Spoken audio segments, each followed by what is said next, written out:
I have to get back to you. I'm really hard pressed to think of anything that we shot that is not going to air.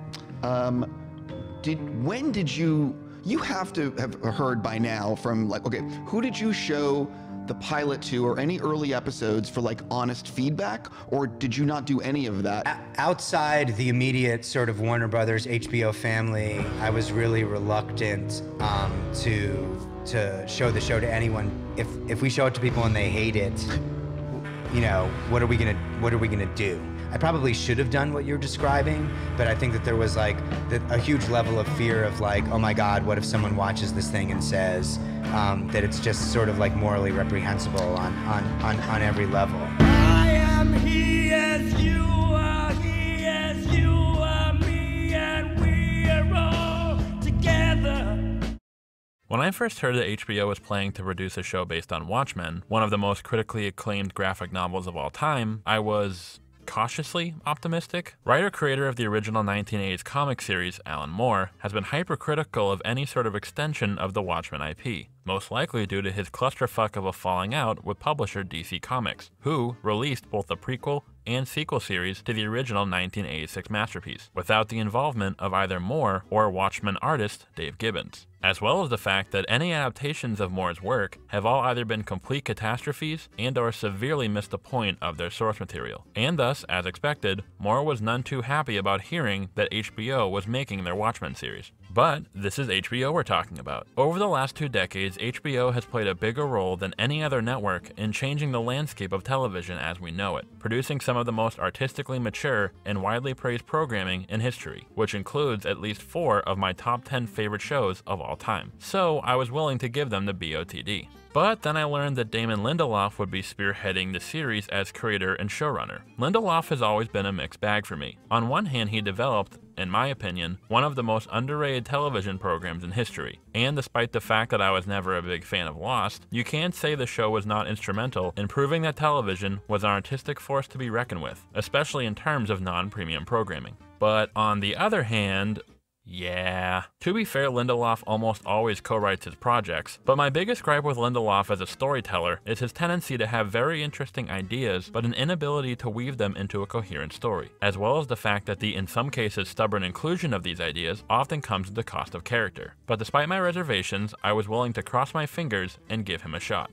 But then there were these comments in an open letter to fans of Watchmen, written by Lindelof, about the exact nature of what HBO's Watchmen was to become, specifically regarding how the show would incorporate the events of the source material. We have no desire to adapt the 12 issues Mr. Moore and Mr. Gibbons created 30 years ago. Those issues are sacred ground, and they will not be retread, nor recreated, nor reproduced, nor rebooted. They will, however, be remixed, because the bass lines in those familiar tracks are just too good, and we'd be fools not to sample them. Lindelof goes on to say that the series will not be a sequel and will be an original new story. And this was right around the time when I started to get a little bit nervous. Lindelof's insistence that the show would be a remix as opposed to a sequel is rather baffling. I understand he wants to stress that the series would be exploring a new set of characters and not just continuing the story of the OGs, even though that is what we got to an overwhelming capacity, but the definition of a sequel is simply a continuation of a story within the same universe, and thus, the HBO show would by definition be a sequel. However, my fear of the term remix being used in this case was driven by the creeping suspicion that if the HBO continuation of the series for whatever reason changed events, or characters, or there were any inconsistencies in regard to the general themes and or contentions of the source material whatsoever, well hey, it's not a sequel, it's a remix, aka a piece of media which has been altered or contorted from its original state by adding, removing, and changing pieces of the item. And yet despite all these apprehensions, after checking out the bitchin' cast list, learning that Trent Reznor and Atticus Ross would be scoring the series, and hearing that Dave Gibbons gave the show his blessing and would even be involved to some capacity in the artistic direction, I was still hopeful that maybe,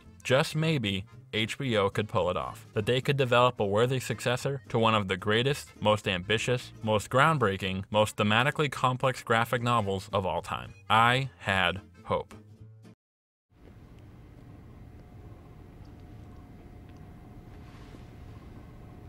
HBO's Watchmen may be one of the most cataclysmic failures of storytelling in perhaps the last decade, or at least in the last year or so. There are obviously things worthy of praise. The acting is stellar, the production design is fantastic, the filmmaking ambition is something of a marvel. Reznor and Ross's score was great, even if it did give me Stranger Things vibes at times.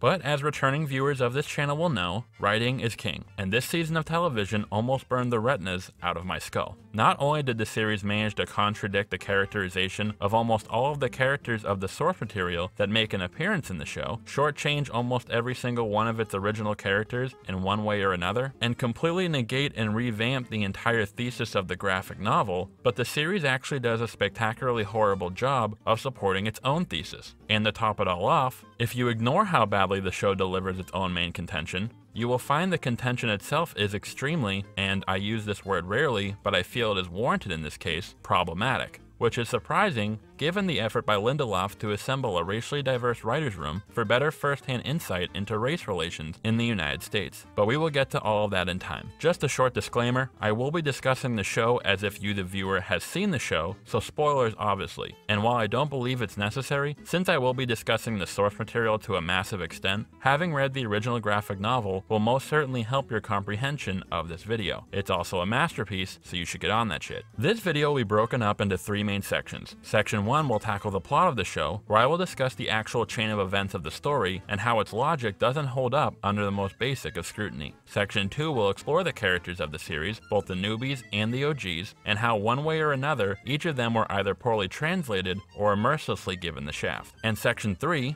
which I will call Theme, will discuss the thesis of both the source material and the HBO series, how they clash, and how the series does a poor job of supporting the already problematic point it's trying to make. Obviously this video is extremely long, so I will put timestamps in the description to break up the sections. However, I think it would be wise if we began this analysis by addressing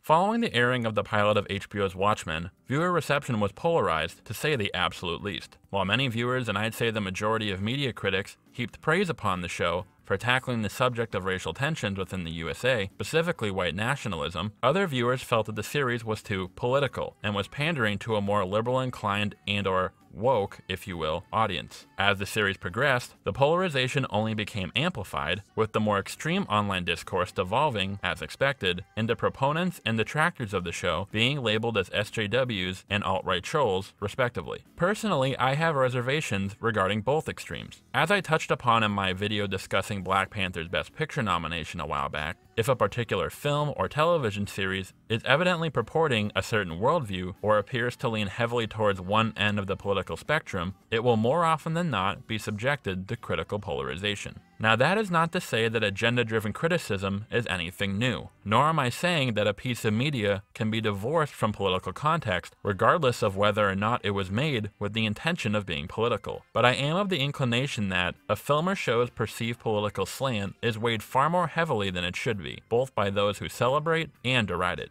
And I feel this phenomenon is what led to the polarization of HBO's Watchmen. Many critics and viewers either praised or lambasted the series for simply making an attempt at addressing the United States' sordid past with racism. However, I didn't see that much in-depth discussion as to how the series goes about doing so. Upon analyzing the show's handling of current racial tensions, I actually found the series to be in some cases confused and in others downright problematic. I honestly don't think this show is as woke as people, both those who acclaim and condemn it, perceive it to be. But we'll dive into that more in detail in the theme section of this video. Let's start with the actual plot of the series.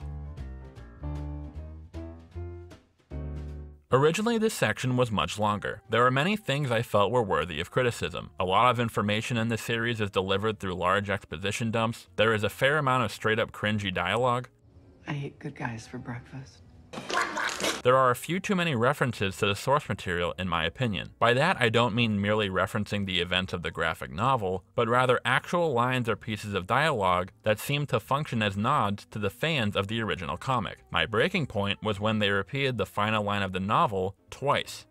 I leave it entirely in your hands. I leave it entirely in your hands. I feel the series doesn't do a sufficient job at delivering its story, and counts on viewers either searching for particular answers via internet discourse or referring to the online resource PDpedia that HBO set up for the show. I think online discourse can be fun and rewarding, but I don't think it should be required in order to understand a story. As for PDpedia, while some may say it is a direct reference to the inserts between chapters in the graphic novel, one, I feel the PDpedia entries hold far more relevant information towards understanding the story, including answering at least one particular question that is never answered in the show, and two, the inserts were right there. I don't think having the viewer switch to a completely different medium in order to fill the holes of your story is remotely called for or appropriate. But for this section, I want to focus primarily on the actual chain of events that takes place in the show, and how said chain breaks apart under the bare minimum of analysis. I have a feeling that some of you may feel I am nitpicking, that I am thinking just a little bit too much about some of the aspects of the plot, and you may be right for some of the plot beats I will bring up. However, I would argue that they are symptoms of a larger problem, and though some of them may seem silly or things you can just ignore, they all lead to the ending which, due to said larger problem, completely falls apart in terms of the logic the show has presented, and hell, even basic common sense. The first major contrivance comes right at the beginning of episode 2.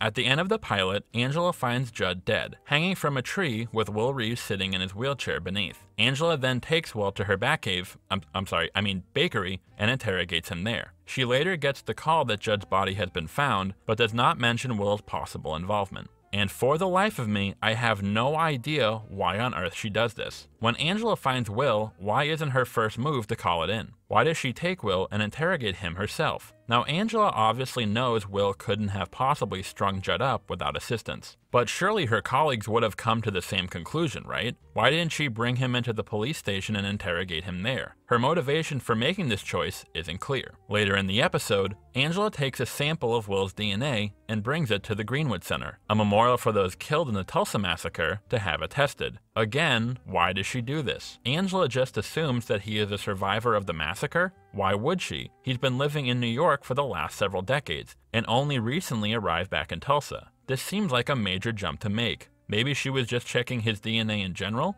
But the Greenwood Center only houses the DNA of those who survived or are descendants of those who survived the Tulsa massacre. Why not just sneak his DNA into the police station and run it there through a far more widespread database? It's also odd when Angela gets the call confirming that Will is her grandfather. Her reaction almost makes it seem like she had a suspicion of who Will truly was and was just confirming what she already felt. But again, why? What would make her suspect that this random old dude is her long-lost grandfather that she has literally never heard of? Maybe it was him mentioning her father's name in the pilot episode? That's the best through line I could think of. I feel like there was a scene, or even just a piece or two of dialogue missing here. If Will had told Angela that he was her grandfather, and he mentioned something about being a survivor of the Tulsa massacre, then her actions would make sense. Then I could see her motivation for wanting to interrogate him herself and confirm if he was telling the truth about their relation, and why she would run his DNA at the Greenwood Center. But without these pieces of dialogue, we have to buy that Angela would hide Will's involvement in Judd's death for no discernible reason. She would perhaps assume that he was her long-lost grandfather and that he was a survivor of the Tulsa massacre. And even if we buy that she concealed his involvement for this reason, she then decides to bring him in at the end of the episode because reasons. Look, I am not saying that every character has to make the most logical decision at every given moment in order for it to not be considered contrived. And given Angela's emotional state, having just discovered her close friend hanging dead from a tree, obviously she is in extreme distress. But there still needs to be some sort of discernible motivation, even if the motivation is inherently irrational. Her taking Will from the crime scene seems to indicate that Angela is acting deliberately. She is doing this for a particular reason. But what is that reason? Well, there is actually a very clear reason as to why she does this. If Angela had brought Will in after Judd's death, then Lady Trieu couldn't have saved him by airlifting Angela's car. And since Angela did not conceal anything from her colleagues, the scene in episode 5 where she is almost arrested by Laurie and overdoses on nostalgia wouldn't have taken place. This is what I meant when I was talking about Lindelof being more interested in making his ideas come to fruition rather than maintaining a logical plot or consistency of character. The writers didn't seem to realize or care that there was this massive gap in logic. They were dead set on their intended destination, even if the path leading there was filled with gaping holes. And this first example is only the tip of the iceberg. Our next major contrivance is Laurie's entire involvement in the plot of the show. In episode 3, Senator Keene asks Laurie, now working as part of the FBI's anti-vigilante task force, to come to Tulsa to investigate Judd's death. We later learn that Keene is part of the 7th Cavalry, and that he most likely brought Laurie to Tulsa to find out who killed Judd. Since he knows the 7th K didn't do it, he was obviously worried that someone may have caught on to his plan, and wanted Laurie to neutralize the threat. But why Laurie? Well, per episode 9, Keene seems to imply he brought Laurie to Tulsa so she could be there for Manhattan's death. And for the life of me, I have no idea why he does this. I originally thought he was going to use her as bait, given her past relationship with Manhattan. But no, he just brought her to Tulsa so she could be there when Manhattan dies. But why? Is he doing this because he sincerely wanted someone there for John when he dies? Why bring Laurie here just for this silly reason? Sure, maybe she would have found out who killed Judd, but wouldn't it also come with the risk of her possibly blowing the lid off his entire plan? Once again, there actually is a very clear reason why Keene invites Laurie to Tulsa in episode 3. Because the writers want her in the story. That's pretty much it. They want to incorporate her, and thus made up this flimsy motivation for Keene so they could make it so. Speaking of Keene, remember Judd's funeral scene in episode 3 when the 7th K member approaches with the bomb strapped to his chest and tries to kidnap Keene? Well, we later learned that Keene is one of the heads of the 7th K. So what exactly is happening in this scene? At first I figured that maybe Keene had set this up so he could disappear and meet up with the rest of Cyclops, which seems silly since Keene was able to do this later without any big spectacle. Maybe Keene arranged this with no intention of being kidnapped so he could look like a hero, thus aiding his plan to up his profile for an eventual presidential run. Which doesn't make any sense since Keene later says he gave up this pursuit in lieu of stealing Manhattan's powers 3 years before the events of the show. Also, it would have meant that he assumed Laurie, or at least someone, would have neutralized the threat, which seemed like an insanely risky gamble to make. The most sensible explanation I can think of is that the 7th K dudes didn't know that Keene was with them and they pulled this kidnapping plot on their own accord. This is seemingly confirmed in episode 5 when Keene says, "Shit, I'm still wearing my mask. Sorry. That is just incredibly rude. This is just for them." Implying that the other members of the 7th K don't know of his involvement in their organization, which seconds later is seemingly contradicted when he says, "I came down here and assumed leadership of these idiots." And in the finale when he is openly standing without a mask in front of a bunch of 7th K members. But again, there actually is a logical explanation. The writers wanted to include this scene because it is a clear nod to a similar scene from the graphic novel, where Adrian Veidt, aka Ozymandias, who is later revealed to be the mastermind behind all the conspiratorial events of the story, hires a hitman to carry out an assassination attempt on himself. But here's the difference. In the novel, Adrian does this for a very specific reason. This occurs after the character Rorschach comes to him and tells him of his theory that someone is hunting down and killing former masked adventurers, a theory he forms after the death of the comedian. Adrian knows that, while Rorschach's theory is technically wrong, having Rorschach investigate the comedian's death may lead to his own master plan being discovered. Adrian stages his botched assassination in order to 1.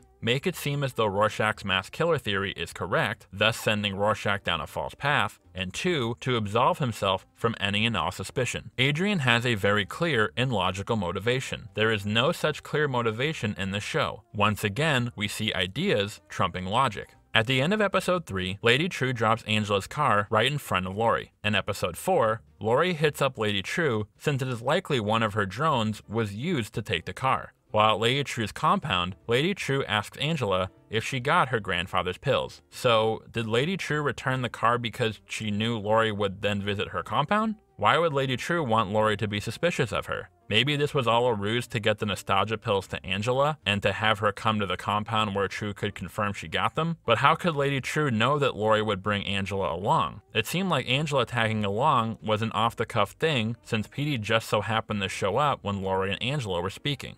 Perhaps Will knew all of this would happen, being told so by Manhattan, so he told Trieu to return the car, but then wouldn't Trieu be suspicious of Will and perhaps catch on to him having made a deal with Manhattan to double-cross her? If it was just about getting the pills to Angela, why not just leave them in her mailbox? This was most likely done so Trieu and Angela could have a scene together before Angela is brought to Trieu's compound, and so Laurie could call Trieu later for help after Angela ODs on the nostalgia pills. It doesn't make all that much sense, but is necessary for future future events to take place later. In episode 5, we catch up with Wade Tillman, aka Looking Glass. He flirts with a woman from his support group, whom he then discovers is with the 7th Cavalry. He trails her and realizes he has fallen into a trap. Keen confronts him and tells him to betray Angela to get her out of the picture, or he threatens to kill Angela's family. Keen then shows Wade the video of Ozymandias detailing his orchestration of the squid attack in 1985. Later, Wade betrays Angela. At first glance, this seems pretty A to B. That is until you realize that the show writers pulled a fast one on you. First off, why set up this convoluted plan to get Wade to go to the warehouse where he could be restrained? If the entire point was to sit him down and have him agree to betray Angela, why not just show up at his house at 3 a.m. and stick a shotgun in his face? Hold on, you may say. The reason they need Wade to come to the warehouse is so they could show him the Ozzy tape, which then results in him betraying Angela. And therein lies the fast one. What on earth does showing Wade the Ozzy tape have to do with getting him to betray Angela? Absolutely nothing. Wade betrays Angela because Keen threatens to kill her family. Wade learning the truth about the squid attack has nothing to do with his decision to betray Angela. So why does Keen show it to him? The show makes it seem like Wade's betrayal is in exchange for showing him the video, but it's not. The answer once again is the writers wanted this video to make an appearance, probably to deliver a good amount of much needed exposition to the audience in regard to the squid attack, but didn't know how to work it into the plot, so they just added it without rhyme or reason. In episode 7, in what is my personal most infuriating plot beat of the series, Laurie goes to see Jane Crawford. Apparently during her nostalgia coma, Angela was doing a whole lot of sleep talking. So much as a matter of fact, and apparently in such great detail, that Laurie was able to piece together not only the entire history of Will Reeves, as we see in episode 6, but also proceeds to lay out the entire connection between Cyclops and the 7th K, and deduces Keen's scheme to become president via his orchestration of the White Knight in a single expository monologue. It felt as if the writers used this scene as a mini recap for the viewers. Instead of trusting them to put the pieces together themselves, they used Laurie to do it for them. And why would Laurie tell all of this to Jane? Wouldn't Laurie suspect that Jane may have been part of Cyclops too, being Judd's wife and all? They make it clear that Laurie didn't suspect Jane, per Laurie's reaction once Jane reveals her own association with the 7th K, but why didn't she? Seems like an uncharacteristically dumb move on Laurie's part, considering how perceptive she was shown to be. Was it because they wanted this trapdoor gag and to facilitate Laurie's kidnapping? Probably. And then comes episode 8. Now this one is just for those of you who have read the graphic novel, but it speaks to the point I made about my fear that Lindelof and the writers were going to play fast and loose with the events of the source material in order to serve their own needs. Why does Dr. Manhattan go to Europa after the event of the source material? In the novel, after leaving Ozzy's Arctic base after the squid attack, Manhattan states he's 100% done with humanity and says he's dipping to another galaxy. Now in the pilot episode, when they showed a clip of Manhattan on Mars, I was shit-pissed, assuming that the writers just forgot about the ending of the graphic novel and thought he was still chilling on the Red Rock. But later Lady Trieu reveals that Manhattan never went back to Mars, and I was pumped, until it was revealed that he just went to Europa. This isn't that big of a deal, and if you hadn't read the graphic novel, you would never know of this discrepancy. But seeing as how far the writers went to stay true to the source material, in certain cases, we are talking very specific details here, it seemed odd that they changed Manhattan's destination to Europa instead of another galaxy, as he says in the source material. They most likely did this because Lady Trieu rescuing Ozzy from Manhattan's utopia required Ozzy to send a message to her via her satellite, and if Manhattan went to another galaxy, this obviously couldn't have occurred. However, perhaps the most egregious contrivance of the plot has to do with, well, literally the crux of the entire plot. This is what I was referring to when I said that the previous contrivances I mentioned were symptoms of a larger problem, of being more married to ideas and concepts as opposed to whether or not they make sense in the world you've built. So by the end of the series, we start to get a clearer picture of how the events of the past unfolded. Lady Trieu goes to Ozymandias in 2008 and asks him for his help to build the Millennium Clock, a device that will be able to harness Dr. Manhattan's powers. Veidt refuses, and Trieu builds it on her own. Now, at this point, Trieu knows Manhattan is on Europa. So how exactly was she planning on using her invention to take Manhattan's powers? Was she going to send it to Europa? Can it travel that far? Maybe she was going to teleport it there? But in any case, she is obviously aware of the extent of Manhattan's precognition, right? Couldn't Manhattan just see it coming from 390 million miles away and disintegrate it with a snap of his fingers? Well, lucky for her, a while later, Manhattan returns to Earth and begins a relationship with Angela Abar. Not only that, but because of the device given to him by Adrian Veidt, his powers are suppressed. Now here is where things start to get really fucky. So Trieu states that she knows that Manhattan is actually in Tulsa, but she doesn't say how she finds this out. Now in episode 9, Lady Trieu says, I'm fulfilling my promise to your grandfather. He gave me your husband, and I'm giving him justice. Which gave me the impression that Will was the one who told her that Manhattan was living in Tulsa. So obviously the device that Adrian gives to Manhattan must have snuffed out the radioactive frequency that Manhattan emits, which originally allowed Trieu to find out he was on Europa. Because if not, she obviously would be able to find out Manhattan was in Tulsa on her own without Will's help. So after Will tells her that Manhattan is in Tulsa, this is around the time that Trieu buys the farmland outside of the city and moves her operations there. Meanwhile, the 7th Cavalry has discovered, by complete and utter accident, that Manhattan is living in Tulsa, after he saved Angela's life during the White Night. The members of the 7th Cavalry then begin their own plan to take Manhattan's powers, but Trieu doesn't stop them. Why doesn't she? If they were trying to take Manhattan's powers for themselves, surely she would need to eliminate them ASAP to prevent them from messing with her plans, right? Well, no, because she actually needed the 7th Cavalry to kidnap Manhattan for her, indicated by when she says, which is one of the most baffling lines of the entire series, Thanks for catching Dr. Manhattan. That's the only way he wouldn't see me coming. Wait, I'm sorry, what? You allowed the 7th Cavalry to kidnap Manhattan so he wouldn't see you coming?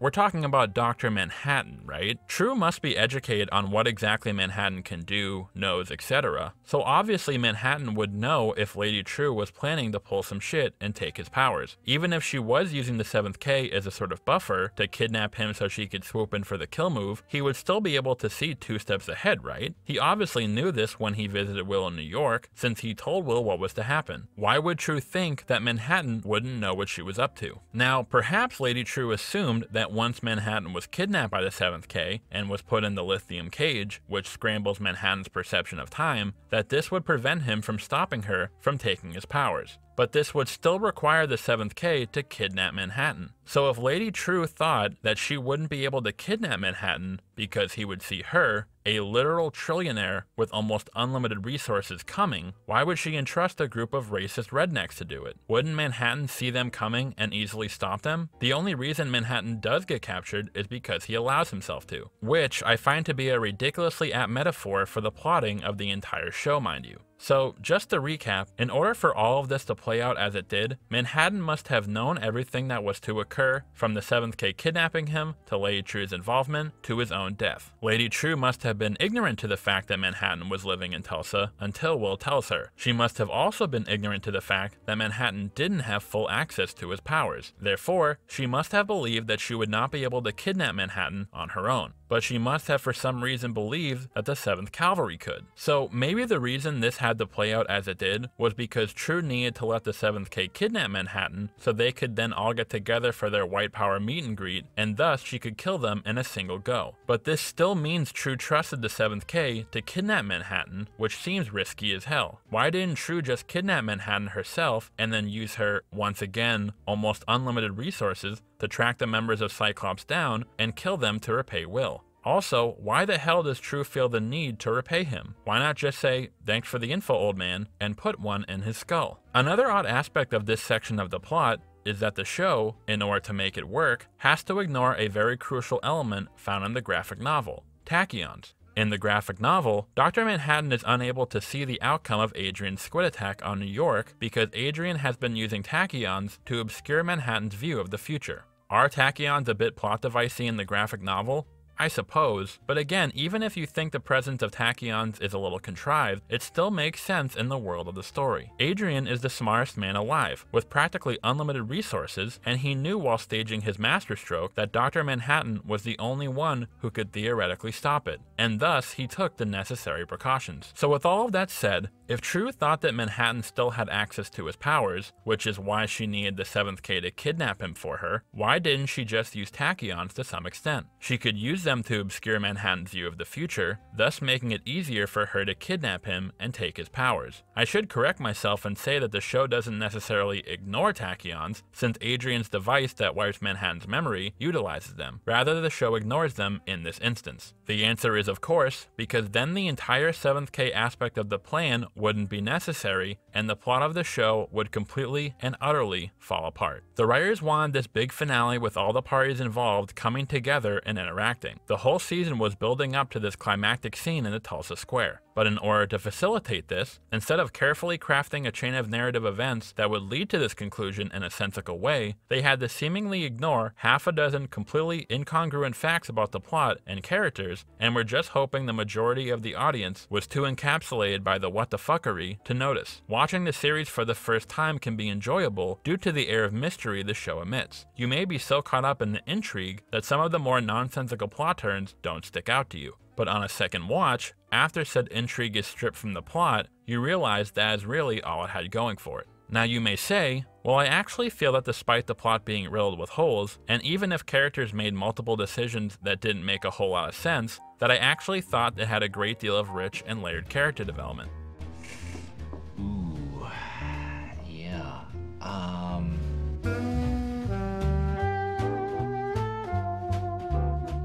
I want to begin by demonstrating just how vital nuanced characterization was in making Watchmen, the graphic novel I mean, such a towering masterpiece. In order to do so, it would be helpful if we had some sort of counterpoint that, say, features roughly the same events of the graphic novel, but without the precision of character.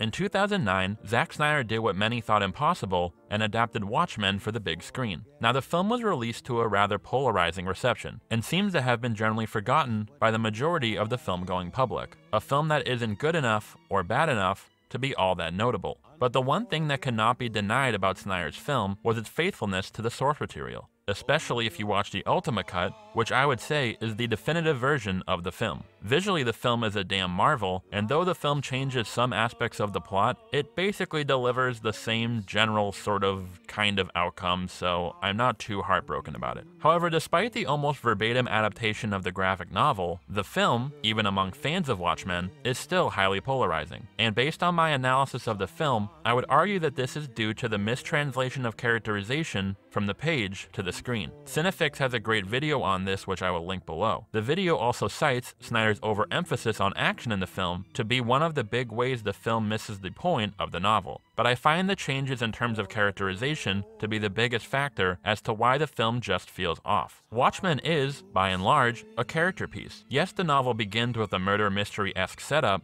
and later shifts into a parody of the over-the-top nature of comic narratives in general, but in between is almost entirely comprised of good old character development, with the members of both the new and old generations of heroes, their personalities and relationships being both the heart and soul of the novel. And therefore, seeing as how important the characters are to the enduring success of the story, one can imagine the devastating effects that the mistranslation of characterization, even by just a little bit, can have. Let me start off by stating that Jackie Earle Haley as Walter Kovacs, aka Rorschach, and Jeffrey Dean Morgan as Edward Blake, aka the comedian, are both phenomenal in this film, and are immeasurably successful in translating the complexities of each character to the screen. But as for the other four characters of the main cast, Patrick Wilson as Dan Dreiberg, aka Night Owl, Malin Ackerman as Laurie Jaspezek, aka Silk Spectre, Billy Crudup as John Osterman, aka Dr. Manhattan, and Matthew Goode as Adrian Veidt, aka Ozymandias, unfortunately, not so much.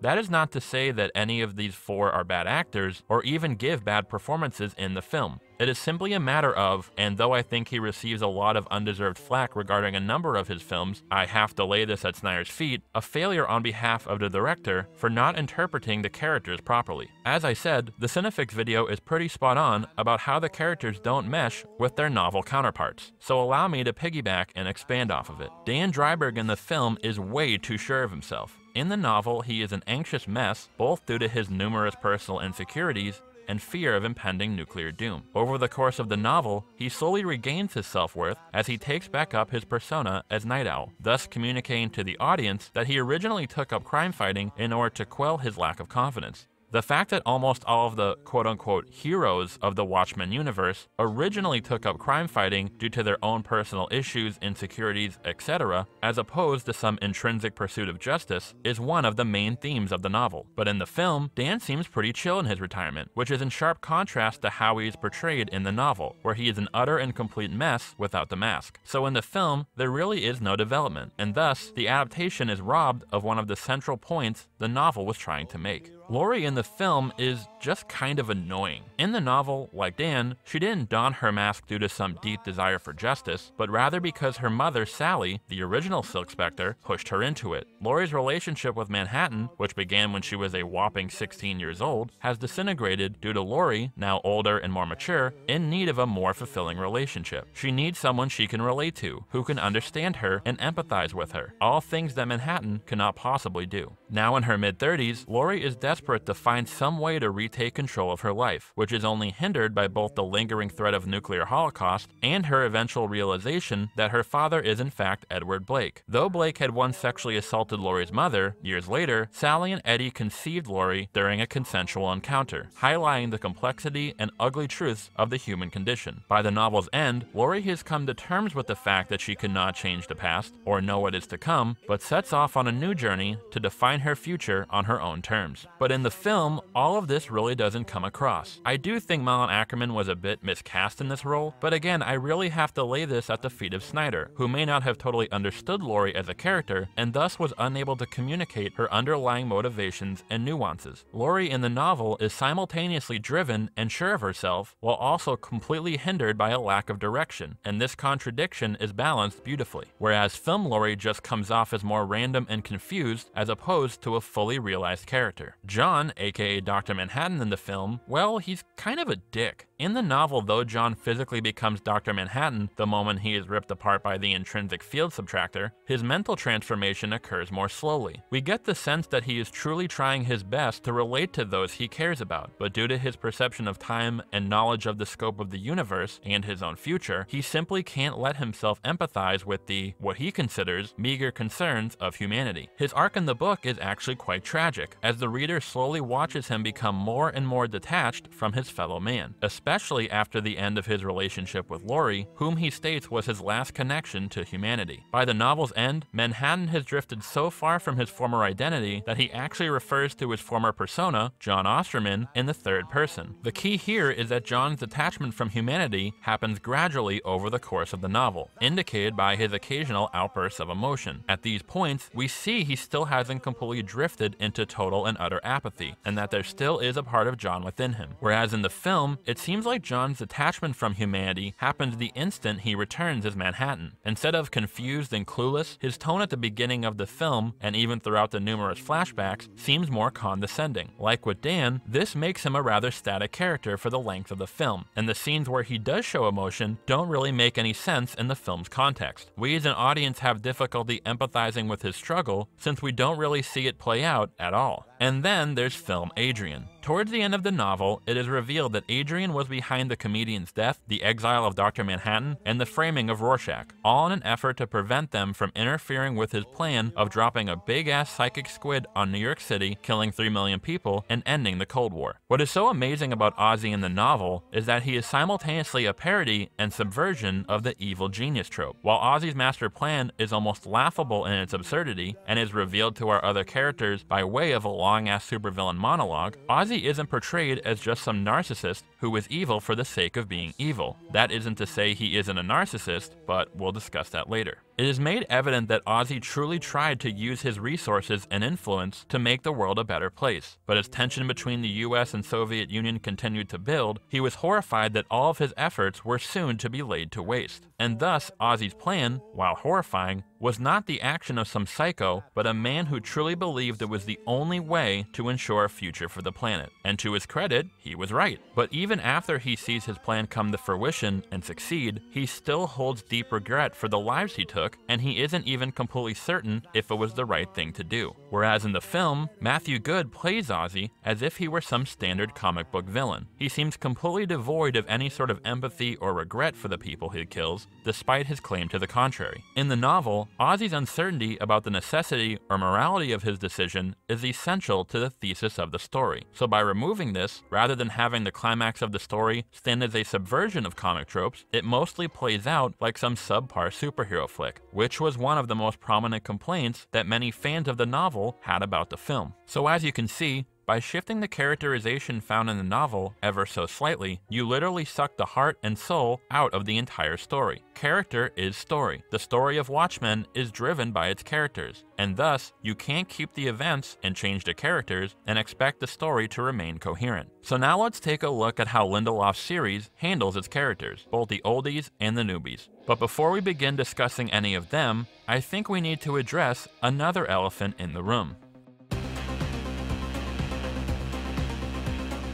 Earlier I spoke of the political polarization the show initiated upon the airing of the pilot, and a good brunt of it was due to the fact that the 7th Cavalry, the white supremacist organization featured in the series, has adopted the appearance and some of the rhetoric of the vigilante Rorschach, one of the main characters of the original graphic novel. Those of you who have not read the novel may be a bit fuzzy on who Rorschach is, so let me give you a rundown. Walter Kovacs, aka Rorschach, was raised under terribly traumatic circumstances. Though he was an exceedingly bright child in school, his mother was a prostitute and subjected him to frequent verbal and physical abuse. Later in life, Walter read the story of Kitty Genevieve, a woman who was brutally raped and murdered outside of her apartment building. Despite the fact that many neighbors and bystanders both heard and/or saw the attack, none came to her rescue. Walter was so repulsed by Kitty's fate that it made him become disgusted by the face of humanity, including his own, and thus he decided to make, as he puts it, one he could stand to look at in the mirror, and thus began his career as a masked crime fighter. But according to Walter, this was not the moment that his alter ego, Rorschach, officially came to be. Upon donning the mask, Walter worked alongside fellow costumed adventurers, such as Night Owl, for the next decade or so. But everything changed in 1975. During his investigation into the disappearance of 6-year-old Blair Roach, Walter broke into the residence of her suspected kidnapper, Gerald Anthony Grice. To his horror, Walter discovered the remains of Blair being devoured by a pair of dogs in the backyard. Walter, seemingly driven insane upon learning the fate of Blair, kills both dogs with a meat cleaver. Grice later returns to his residence and is confronted by Walter, who proceeds to handcuff Grice to the radiator and set the house ablaze, leaving Grice to burn to death. From that day on, Walter was gone and only Rorschach remained. 2 years later, the Keene Act was passed, outlawing masked adventurers. While most of his colleagues either retired or offered their services to the government, Rorschach was the sole costumed adventurer to continue his crime-fighting ways, and thus he exists as a rogue vigilante who gives no quarter to those he sees as evil. We catch up with Rorschach in 1985 following the death of Edward Blake, whom Rorschach discovers was actually the comedian. Rorschach was the one who initially began digging into his death and came up with the theory that someone may be picking off costumed heroes. Towards the end of the novel, Rorschach and Night Owl discover that Veidt is up to something sinister and travel to confront him at his Antarctic base. Following Veidt's plan coming to fruition, resulting in the deaths of 3 million New Yorkers, while the other main characters all agree to keep Veidt's involvement secret, thus ensuring world peace, Rorschach refuses and intends to make his way back to civilization and expose Veidt's actions, which results in him being killed by Dr. Manhattan in order to keep the truth obscured. However, before leaving for Antarctica, Rorschach wrote about Veidt's involvement in some sort of conspiratorial plot in his journal, which he dropped off at the offices of the New Frontiersman. The novel comes to a close just as an assistant editor is about to crack open the journal, and it is implied the truth behind the New York attack will eventually be revealed. So the controversy about the writers having the 7th Cavalry adopt the likeness of Rorschach was in regard to whether or not they were trying to imply that Rorschach was a white supremacist or racist himself. So is Rorschach a racist?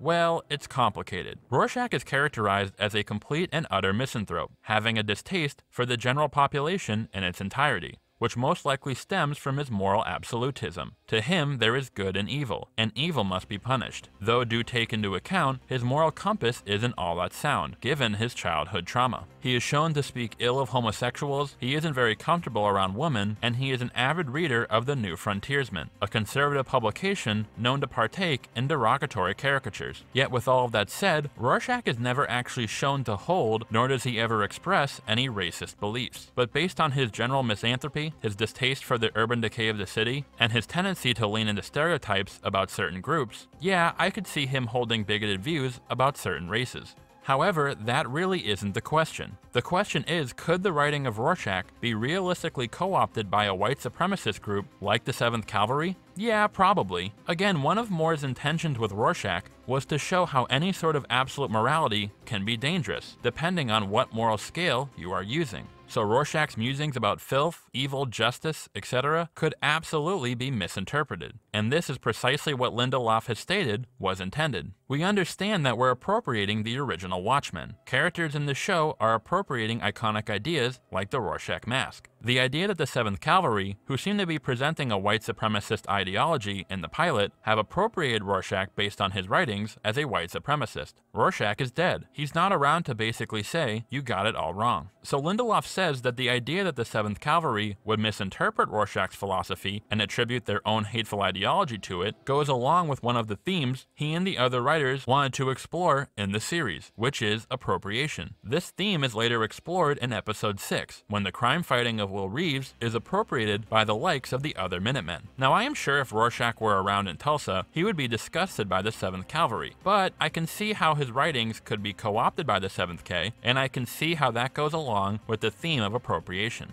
But here's the problem. As Lindelof says in the quote regarding the 7th K taking over Rorschach's rhetoric, Rorschach is dead, and he isn't able to tell them how wrong they are about his philosophy. Precisely, he isn't around. In fact, no one is around to mention this little tidbit. If you were someone watching this show without having read the source material, and thus having no knowledge about Rorschach, I am sure you would just probably assume that Rorschach was a raging white supremacist. I'd argue that even if you were to defer to the PDpedia entry in regards to Rorschach's journal, the report authored by Dale Petey still doesn't sufficiently communicate that the 7th K co-opted Rorschach's writings for their own ideology. So if Lindelof and his writing staff had the 7th K adopt Rorschach's rhetoric to explore the idea of appropriation, how did they expect to communicate this if they didn't make it clear in the show that the 7th K were appropriating Rorschach's philosophy rather than just following it? Again, if you had never read the source material and just watched the show, there is no reason to believe that Rorschach wasn't just a straight-up white supremacist, and the 7th K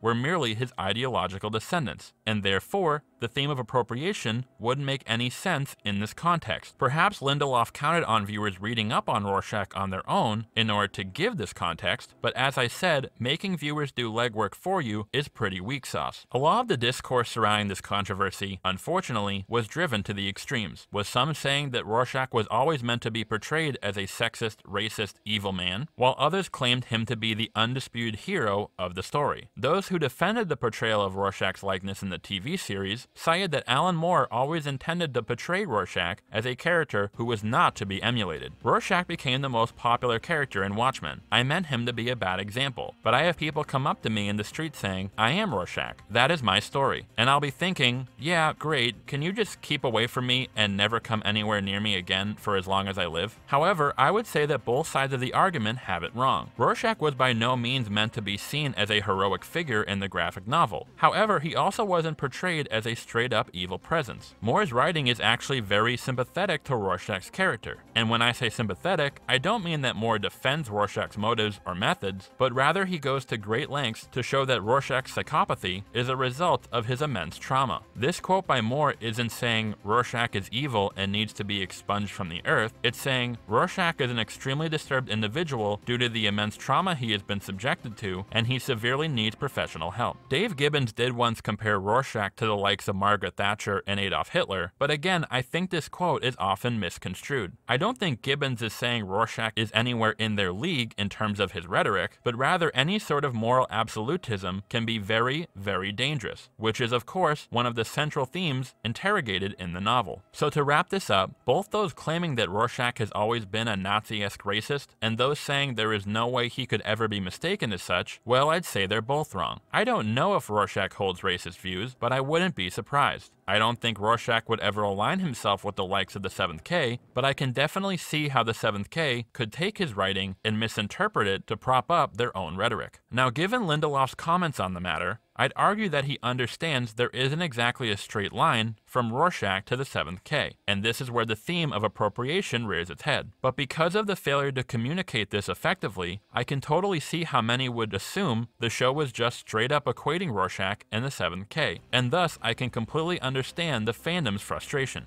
That is not to say I think Rorschach is an upstanding gent and should be admired, but I see this as a colossal failure by the show in its interpretation of one of the source material's most prominent characters.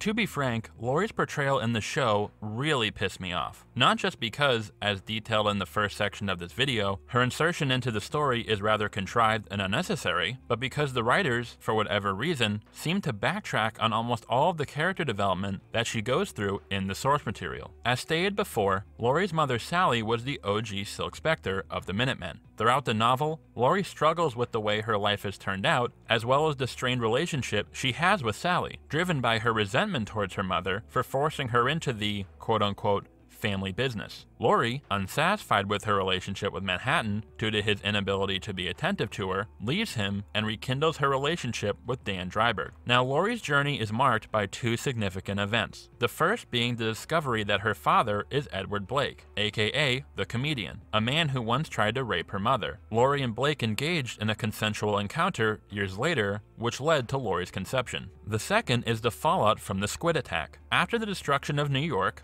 Laurie is one of the few people who knows the horrible truth, and yet she must never reveal it to anyone in order to ensure world peace. The immense responsibility that is thrust upon her breaks her, which in turn leads to the rekindling of her relationship with Dan. These two flawed, scarred human beings find solace in their shared despair and vulnerability. Despite how seemingly disconnected these events may appear, they are actually linked in a crucial way. After the squid attack, Laurie is despaired, knowing that she must keep such a horrifying secret to herself, which in turn leads to her realization that her mother has also been weighed down by a terrible secret that she had to keep from her own daughter, the truth about her father. This results in Laurie finally being able to empathize with the pain and suffering her mother has been subjected to for Laurie's entire life. The novel ends with Laurie seemingly having found solace in the repaired relationship with her mother and her rekindled romance with Dan, and deciding to continue her crime fighting with Dan by her side. Laurie's resentment for her time spent as Silk Spectre seemed to be more linked to the fact that she felt pressured by her mother to pursue a career as a masked hero. It was more about Laurie not being in control of her own life. But by the novel's end, Laurie chooses to continue her crime fighting on her own terms, and thus she has, in a way, retaken control of her path. But then there are the events of the show. So according to the show, or should I say PDpedia, as the bulk of her past is only disclosed in an online PDF, Laurie and Dan pursued their crime fighting over the next several years. At some point during this time, their relationship deteriorated due to Dan believing that Laurie was still hung up on Dr. Manhattan. Oh, we'll get to that. However, they continued working together on and off until 1995. They successfully prevented the Oklahoma City bombing, but were apprehended by the FBI. Dan was imprisoned and Laurie made a deal. It's implied she revealed to them the truth about the squid attack in 1985, which resulted in her being assigned to the Bureau's anti-vigilante task force. One of the most prominent aspects of Laurie's character in the show is her hatred for vigilantes. When she is introduced, there is a short gag where it is implied she could have potentially killed the Batman clone. But where on earth did this hatred come from? Yes, in the graphic novel, Laurie was shown to be jaded by the concept of crime fighting, but again, this was linked more to the fact that her mother basically forced her into it. Later on, Laurie was able to find fulfillment and self-confidence through crime fighting when it was on her own terms. So at what point did this turn into such an extreme distaste for vigilanteism, to the point where she almost killed a dude because of it? I get that the writers wanted to draw parallels between her and her father, what with Laurie emulating her father's cynicism about the world, as well as using his surname and taking up the moniker of the comedienne. In Laurie's final panel of the graphic novel, it is implied that she plans to mimic her father in her choice of costume. But this is a far cry away from her becoming as much of a jaded loose-cannon sociopath as her father was. How do you draw a line from Laurie at the end of the graphic novel to the television series in terms of her view of vigilanteism?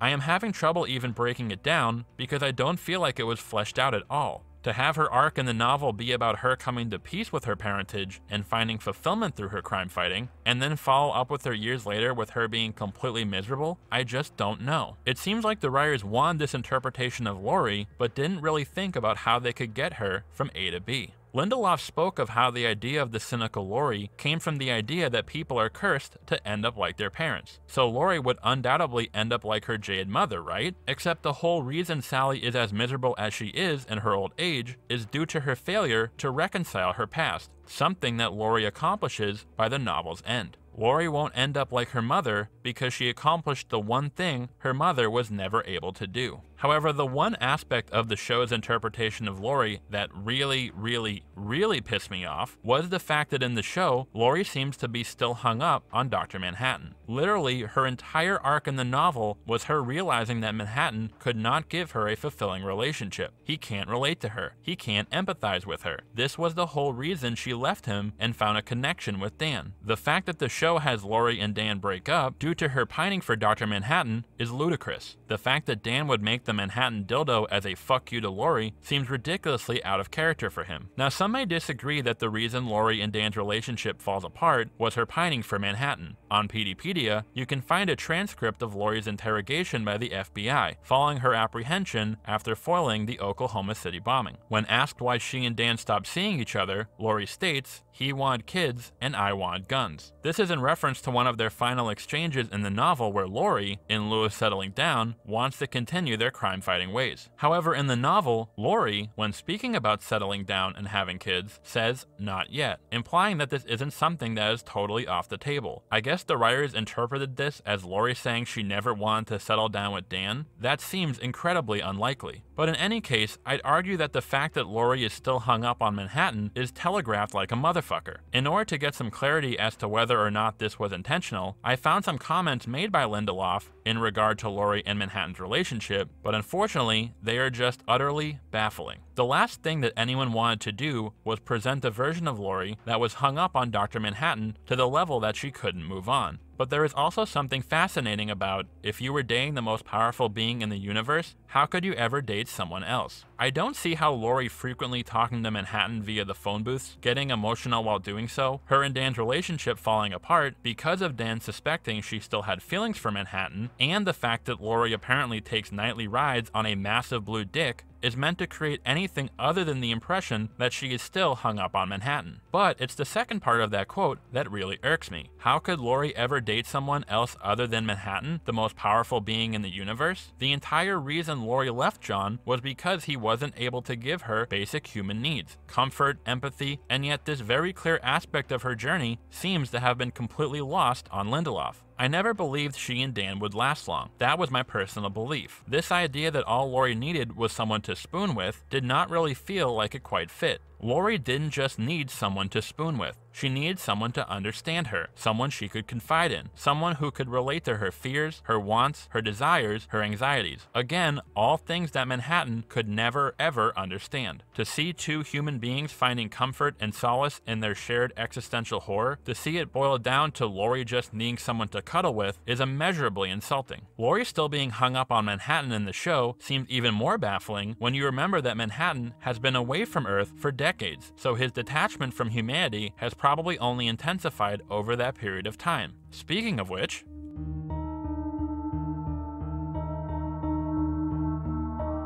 I actually think Dr. Manhattan in the show, in terms of his disposition, was well done, mostly due to Yahya Abdul-Mateen's performance. His portrayal of Manhattan is far more in line with Manhattan in the comics than Billy Crudup's was in the film. Whereas Crudup portrays Dr. Manhattan as more annoyed and dismissive of humanity, Abdul-Mateen really taps into the more clueless, almost childlike demeanor of Manhattan. He truly wishes he could relate to those around him, he just can't. After my disappointment with Manhattan's portrayal in Snyder's film, I was glad to see a more faithful and on-point portrayal of the character. But unfortunately, because Lindelof is a sucker for being overly sentimental, often to the point of being cringe-inducingly cheesy, I love you, Angela.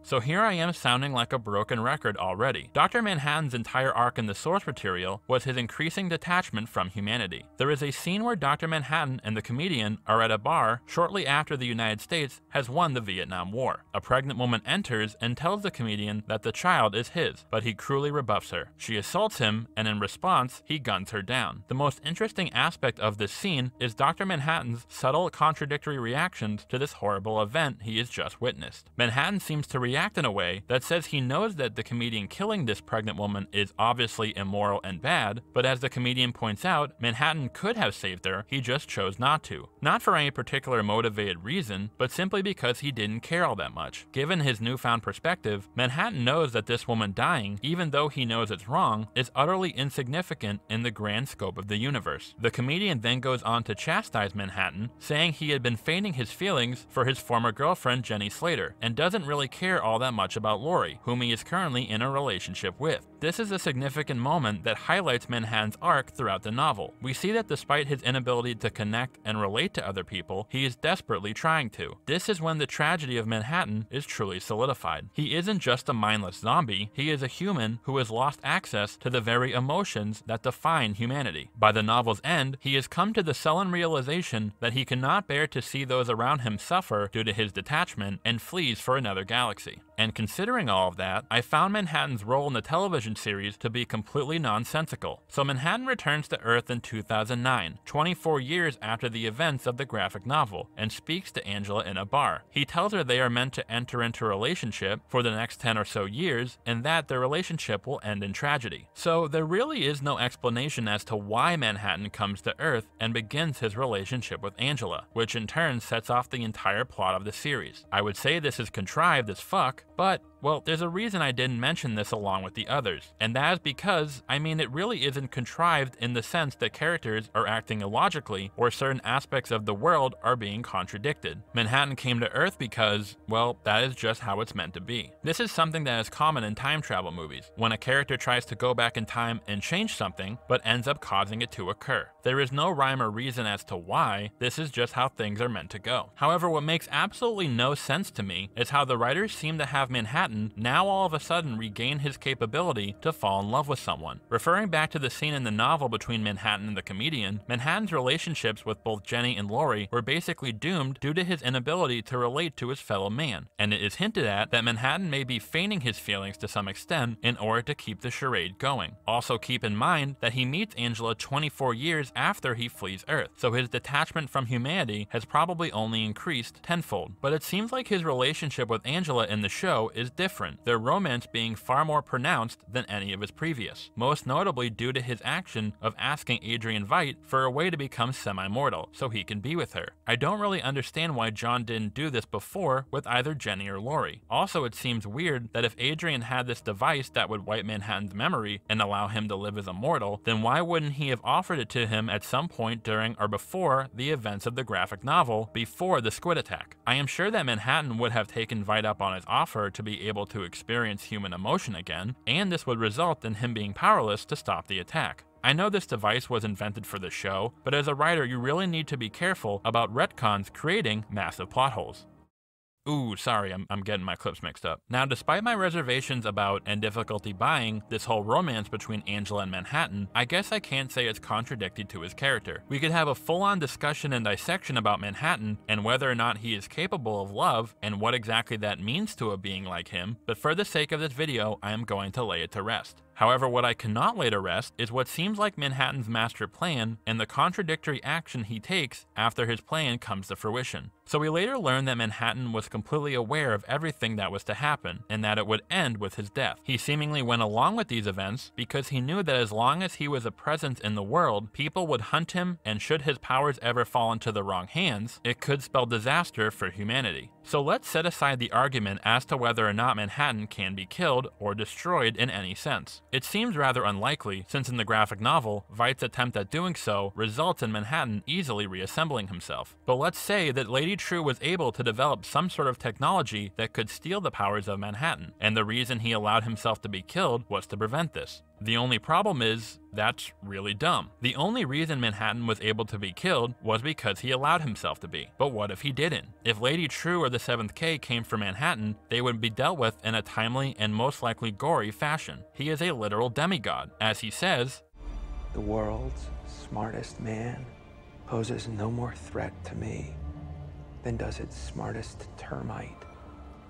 So why is he worried that someone would ever possibly be able to take his powers? And if he was so worried about it, just fuck off a few dozen light years away where no one on Earth could ever be able to touch you. But let's go along with this and just assume that Manhattan thought that his presence at all would lead to chaos on Earth, and that the only option was to sacrifice himself. Hell, maybe Manhattan wanted to die to put an end to his eternal loneliness. Let's just go along with this train of thought and buy into Manhattan sacrificing himself for the greater good. The problem is that this is completely negated by him passing his powers on to Angela. Now one could say, well, it's different, since Angela is shown to be someone who wouldn't abuse the powers and will keep the world safe rather than spreading terror. And I get that, but Manhattan didn't sacrifice himself because he was a danger to the world. He did so because his power being in the world at all resulted in other parties trying to attain it. So by passing his powers off to Angela, all Manhattan has done is put the woman he supposedly loves in extreme danger. What happens if someone finds out that Angela has been given Manhattan's powers and finds a way to take them? What if Trieu's daughter/mother grows up with a chip on her shoulder and comes for vengeance? Keep in mind that even though the Millennium Clock was destroyed, the capability of taking Manhattan's powers still exists. Also, something that is never explained in the show is to what extent are Manhattan's powers being adopted. So in terms of Keen, Trieu, and Angela gaining Manhattan's powers, I mean, I'm sure they would take his teleportation powers, his ability to mold matter any way he pleases, but would that also include his perception of time? The whole point of Manhattan being such an all-powerful superhuman was that his perception of time made him so apathetic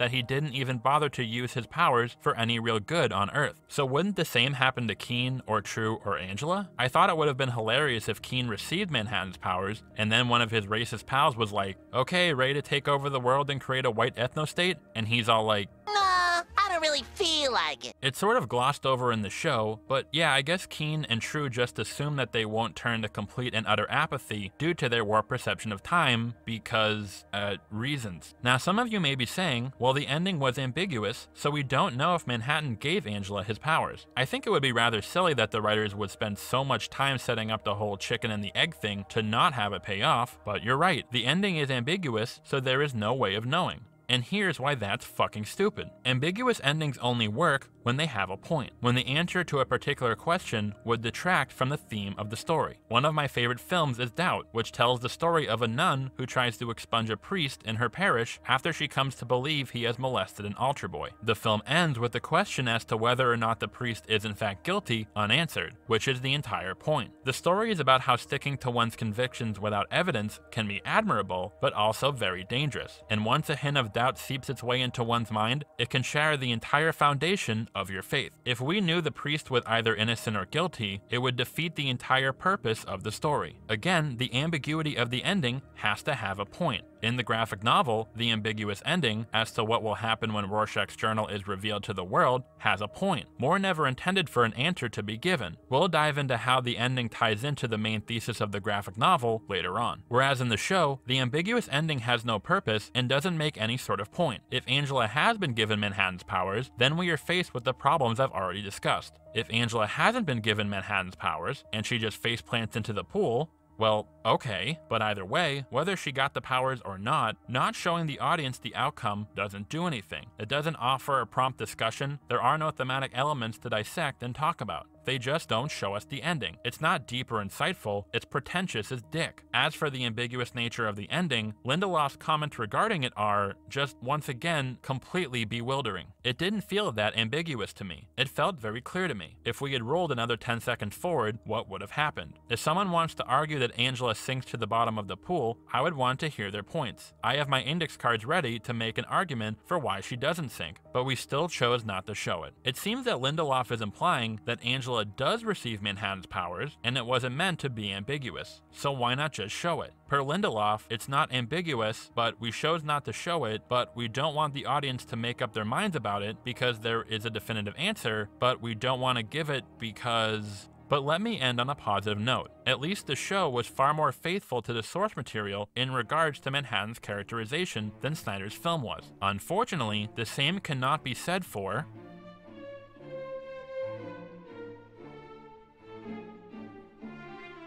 When it was first hinted at that Jeremy Irons would be portraying Adrian Veidt in the HBO series, I nearly shit a brick of gleeful anticipation. Despite my reservations against the show existing at all, this was one of the main reasons I was excited for it. But holy hell was I disappointed. Don't get me wrong, Jeremy Irons gives an excellent performance. He chews the ever-loving shit out of the scenery, and it is an absolute joy to watch. The only problem is that I was told that Jeremy Irons would be portraying the character of Adrian Veidt, aka Ozymandias, and frankly, I have no idea who the fuck this guy is. The first thing that struck me about Irons' portrayal of the character is his general demeanor. He seems far more animated than Adrian from the graphic novel. Veidt in the graphic novel was more reserved, almost somber, and this makes sense. As I mentioned before, Adrian is meant to be a subversion of the common evil genius trope. Rather than indulging in his evil scheming with over-the-top hamminess, the weight of what he is doing seems to constantly be resting on his shoulders. Now, when we are first introduced to Ozzy in the show, it is hinted that wherever this castle he is residing in is, he may not be there of his own free will, something that is confirmed as the series continues. So I gave the writers the benefit of the doubt. I figured,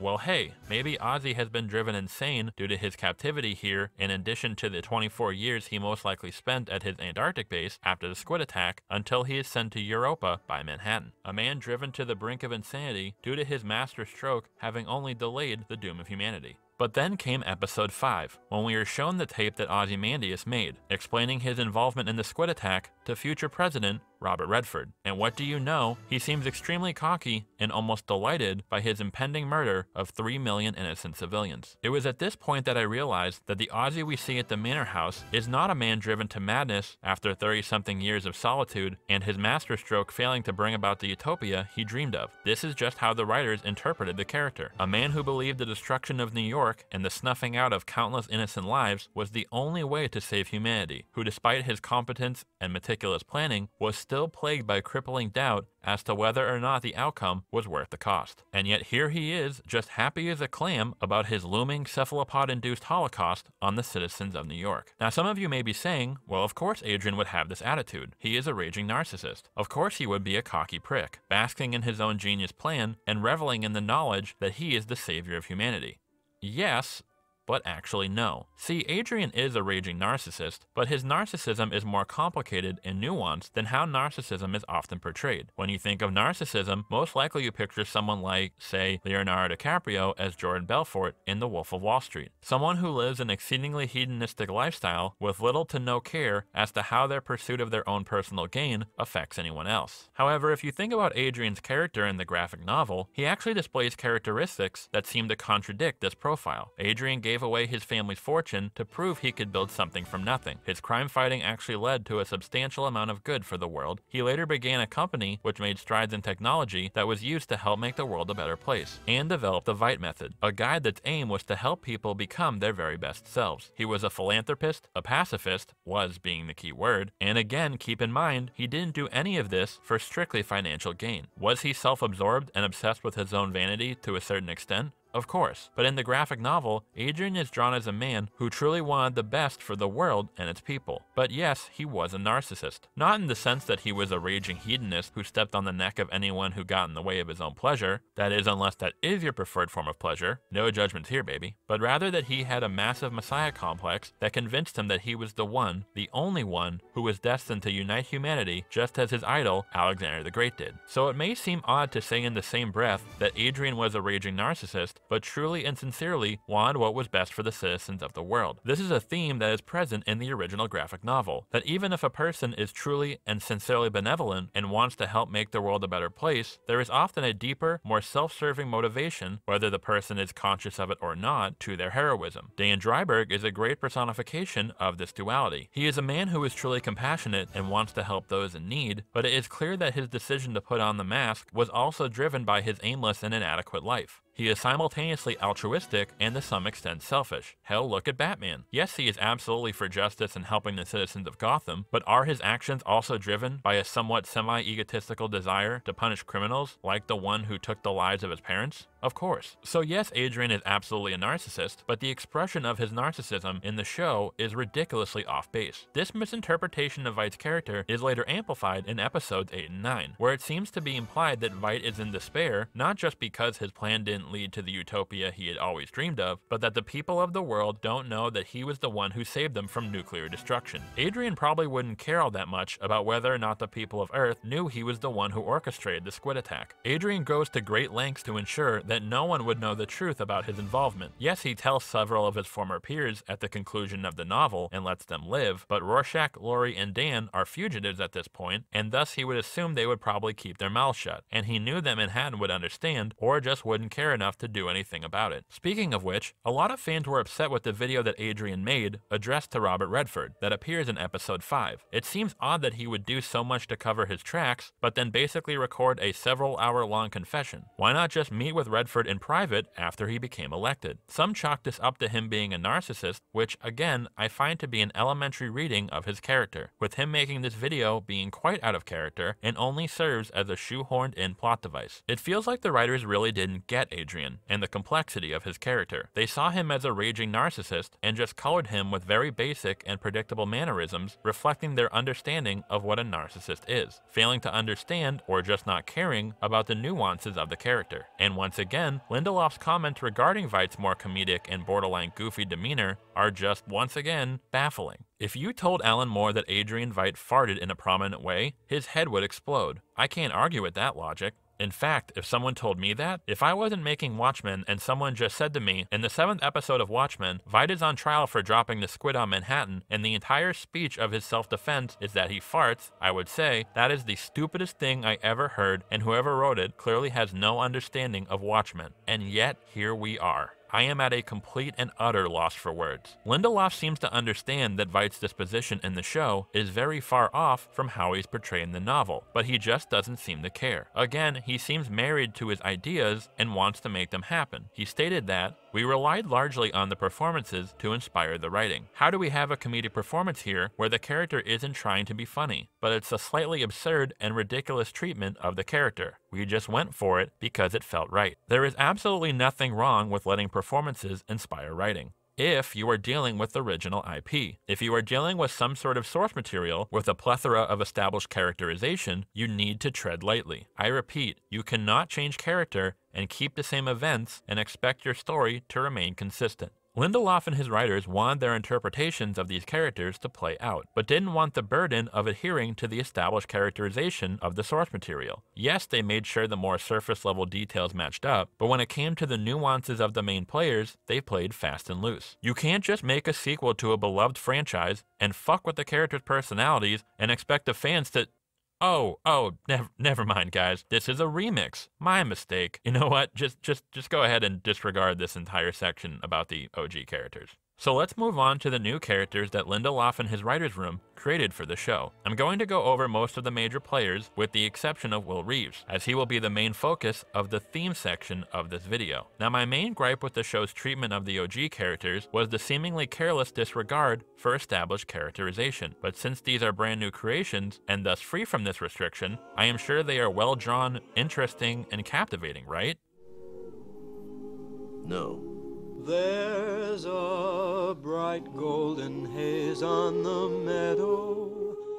In the beginning of the series, Chief Judd Crawford plays the same role as the comedian does in the graphic novel. His death sets off the main events of the series, and the discovery that he may have a few skeletons in his closet leads to the thickening of the plot. The series does something that I actually prefer from the graphic novel, and that is giving us a full episode with Judd before they off him at the end of the pilot. This not only acts as a nice surprise for the audience, but also since they establish Judd as a seemingly sympathetic character and show his close relationship with Angela, we empathize far more with both the anguish she feels after his death and the shock of discovering that this friendly dude we met may not be as righteous as he once seemed. But unfortunately, the show squanders this excellent narrative choice by basically removing Judd from the narrative about halfway through the story. In contrast, while we do not meet the comedian before his death, and we only get glimpses of him and his character mostly through the comments and memories of other characters, Edward Blake is a constant and formidable presence in the story, both in terms of expressing the themes of the novel and acting as a sort of mirror for the other characters to reflect themselves onto, in addition to the fact that the revelation of him being the father of Laurie serves as a major character beat for her. It's incredible that Moore was able to have a character who was dead for literally the entire length of the novel play such a vital role. Whereas with Crawford, he dies at the end of the pilot. Throughout the next few episodes, there are hints that he may be a closeted white supremacist, something that is confirmed in episode 5, and we learn the specifics of his death in episode 6. Not only does his relevance to the story fade as the show goes on, we actually get very little in the way of characterization for him. In episode 2, when Angela finds the Klan robe in his closet, we as an audience are intrigued to find out how exactly Judd is involved with the 7th K. But the answer to that question simply boils down to, well, he was a white supremacist, and that's pretty much it. The reason I found this so disappointing is due to the fact that, with the comedian, we got so much nuance added to the character throughout the length of the graphic novel. With Judd, he goes from super friendly chief to mega evil white supremacist, and again, that's about it. In addition to how simple and basic just having Judd be a racist psycho is, it strips the impact from one of the endgame revelations. In episode 8, Angela learns that it was in fact her that told Will, via Manhattan's perception of time, that Judd was a part of Cyclops. She realizes that she is the one who caused his death and thus kicked off the events of the story. And you would think this would be a devastating blow to her, but it's not. It's sort of gleaned over very quickly. Since we learned that Judd is a psycho racist, I guess the writers thought that Angela showing remorse for causing his death wouldn't make any sense. I actually think it would have been interesting to see Angela's conflicted feelings, seeing her feel guilty for causing the death of someone she saw as a close friend, regardless of who he truly was as a person. Another path they could have taken, that I actually thought the writers were going to go with, would be to have Judd actively trying to stop the 7th K and Cyclops from taking Manhattan's powers. In episode 6, right before his death at the hands of Will, Judd says, "You don't understand. I'm trying to fucking help you people." Now I guess he may have just been trying to save himself at the moment, but it seems like an odd thing to say. What I thought the writers were going to do was to have Judd be a part of 7th K, but at some point he came to realize the error of his ways, perhaps as a result of his close relationship with Angela, and was actively trying to sabotage Keene's plan to take Manhattan's powers. This would have made the revelation that Angela caused his death far more impactful. We learned that Judd decided to forsake his racist ways and stop Keene, but before he could, he was killed by Will due to the actions of Angela. It would be a massive twist, and Angela would have to grapple with the result of her actions. Would she feel guilty for killing her friend, whom, though he was a horrible racist, learned the error of his ways and decided to repent? That would have added plenty of great characterization to both Judd and Angela, and a lot of moral complexity for the narrative to explore. But alas, Judd is just a racist psycho, and thus his death at the hands of Will and Angela's involvement in it is pretty morally simplistic. In defense of the writers, I guess there wouldn't be all that much time to explore these added character beats and dynamics, since after the revelation of Angela's role in Judd's death, the plot kicks into gear towards its conclusion. And this is a big part of the disappointment that I had with the new characters the show writers created, and this goes for almost all of the major ones. Because the show spent so much time setting up its plot and dealing with the OG characters, every moment spent on them meant a moment was taken away from the writers' new creations. I would have been totally cool if the OG characters were restricted to footnotes and Easter eggs in the new series, but because 3 of them had such large roles in the HBO series, it detracted from a lot of great character development that the new characters could have gone through. But unfortunately, as we will see, almost all of them get shortchanged at one point or another. So we've just discussed how there was a lot the writers could have done with Judd's character. So now let's move on to Start spreading the news. Though it may be surprising to some of you, given both the tone and the excessive amount of bitching and moaning in this video, there was a time during the run of the show where I actually regained my confidence in the writers, and that was episode 5, which focuses on the great Tim Blake Nelson as Detective Wade Tillman, aka Looking Glass. As mentioned, the graphic novel was first and foremost a character piece, putting more emphasis on character development than plot. While I found the first 4 episodes of the series to be quite plot heavy, episode 5 took the foot off the throttle and slowed down for a bit of some good old character development. We learned Wade was a survivor of the 1985 squid attack. The trauma he was subjected to has haunted him for his entire life, filling him with constant paranoia and dread, preventing him from being able to maintain any sort of relationship. He joined the Tulsa police force simply due to the fact that he could wear a mask, which was made of a material that protects from psychic blasts like the one Veidt's squid emitted upon its death. Wade is the closest the writers got to truly tapping into what made the graphic novel so good. The episode doesn't get too caught up with the plot. It's simply about character. We learn of Wade's trauma and how it led him to put on the mask. But the real gem in this episode comes when Wade is shown the tape of Adrian Veidt confessing his role in the squid attack. Now, I've already spoken about how Keen showing Wade this tape is contrived and rather unnecessary, but frankly, I am willing to give it a pass. In the span of 60 seconds, we see Wade's world get turned completely upside down. We've spent a whole episode with Wade, seeing the devastating effects that the squid attack has had on him, and how it has prevented him from having a life of comfort and security, only to find that it was the greatest practical joke in human history. This is so damn good. I'd even put it on par with Laurie discovering that Edward Blake was her father. I was so excited to see how he would move forward upon the discovery of such a horrifying, mind-shattering, world-quaking secret.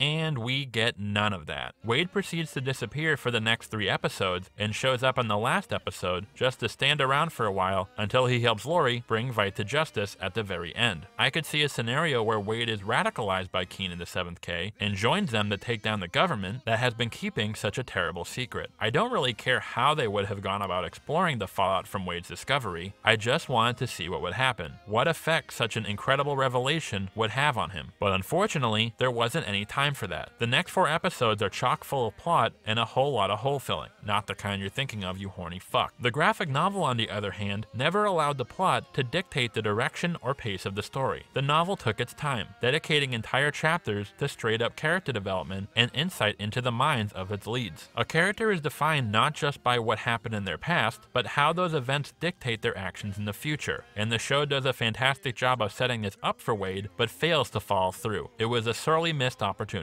But all in all, I think Wade was a nice addition to the show, and though we didn't follow through on his reaction to perhaps the most revolutionary moment of his life, it's not like the writers totally betrayed the character. Unfortunately, the same cannot be said for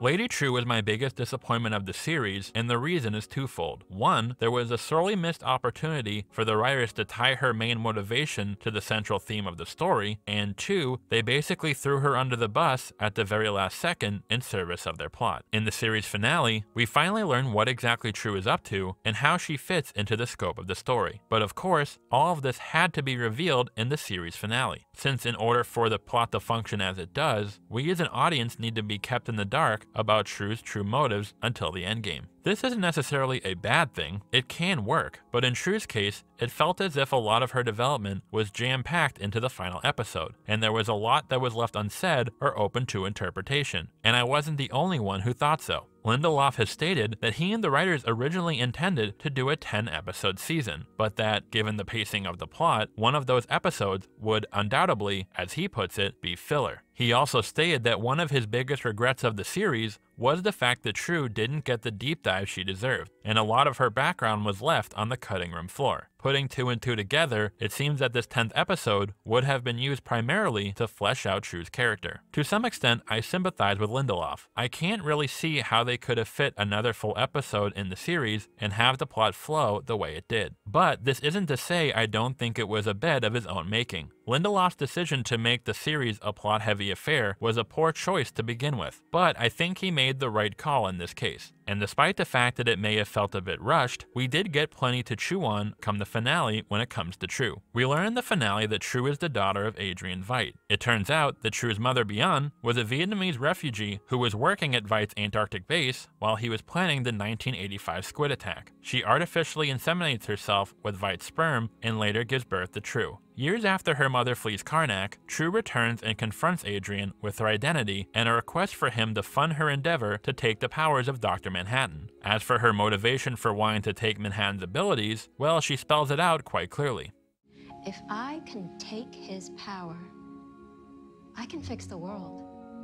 Disappear the nukes, end starvation, clean the air, all the things he should have done.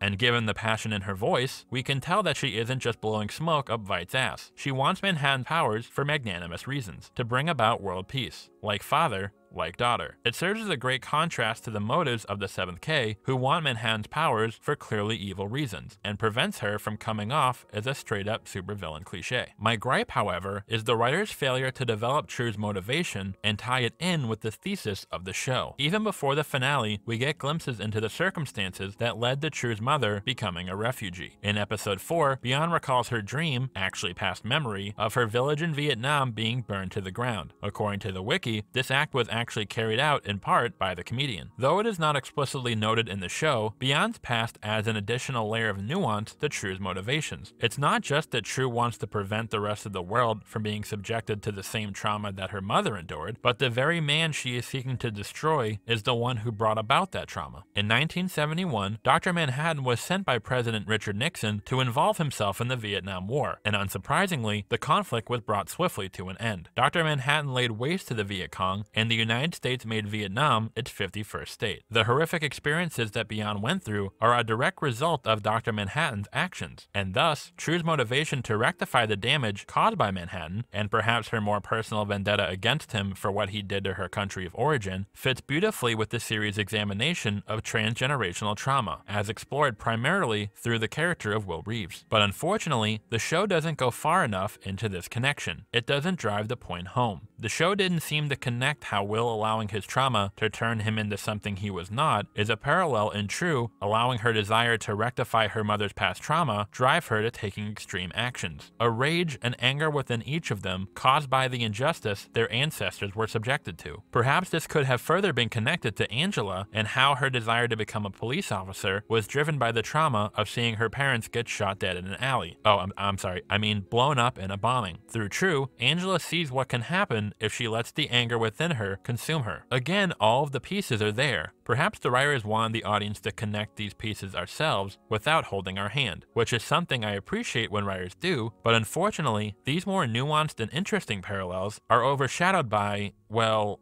pettiness? They make a big point about how Trieu wants her parents to be there when she takes Manhattan's powers and saves the world. I thought that she would have wanted her mother there since her mother's country was destroyed due to the apathy of Dr. Manhattan. And thus, Trieu wants her mother to see this be rectified. But again, the show doesn't really connect the dots here, and it's chalked up to simply Trieu wanting her mother there for maternal support. As for the reason as to why she wants her father there, because Veidt was a total dick to her when she asked him to help her develop the Millennium Clock and she wants to stick it to him. It's not a bad motivation, it's just boring. Also, it's pretty damn contrived. Trieu brings Ozzy all the way back to Earth from Europa so he can witness her taking Manhattan's powers. Why not just leave his ass on Europa, and then if you wanted to show him up, just teleport there after the fact and shoot him the double bird? I understand Ozzy had to be there so he could be teleported to Karnak so he could stop Trieu from carrying out her plan. It's just that all of the setup for this, Ozzy on Europa, being brought back by Trieu, so much time was spent on a significantly less interesting dynamic. But the true failure was the decision to take the character of Trieu and throw her right under the fucking bus. In the finale, the remnants of Cyclops and the 7th K are roasted, literally, by Trieu, who then becomes the big bad of the series. Though Trieu states that her motivation for wanting to take Manhattan's powers is to make the world a better place, as Ozzy puts it,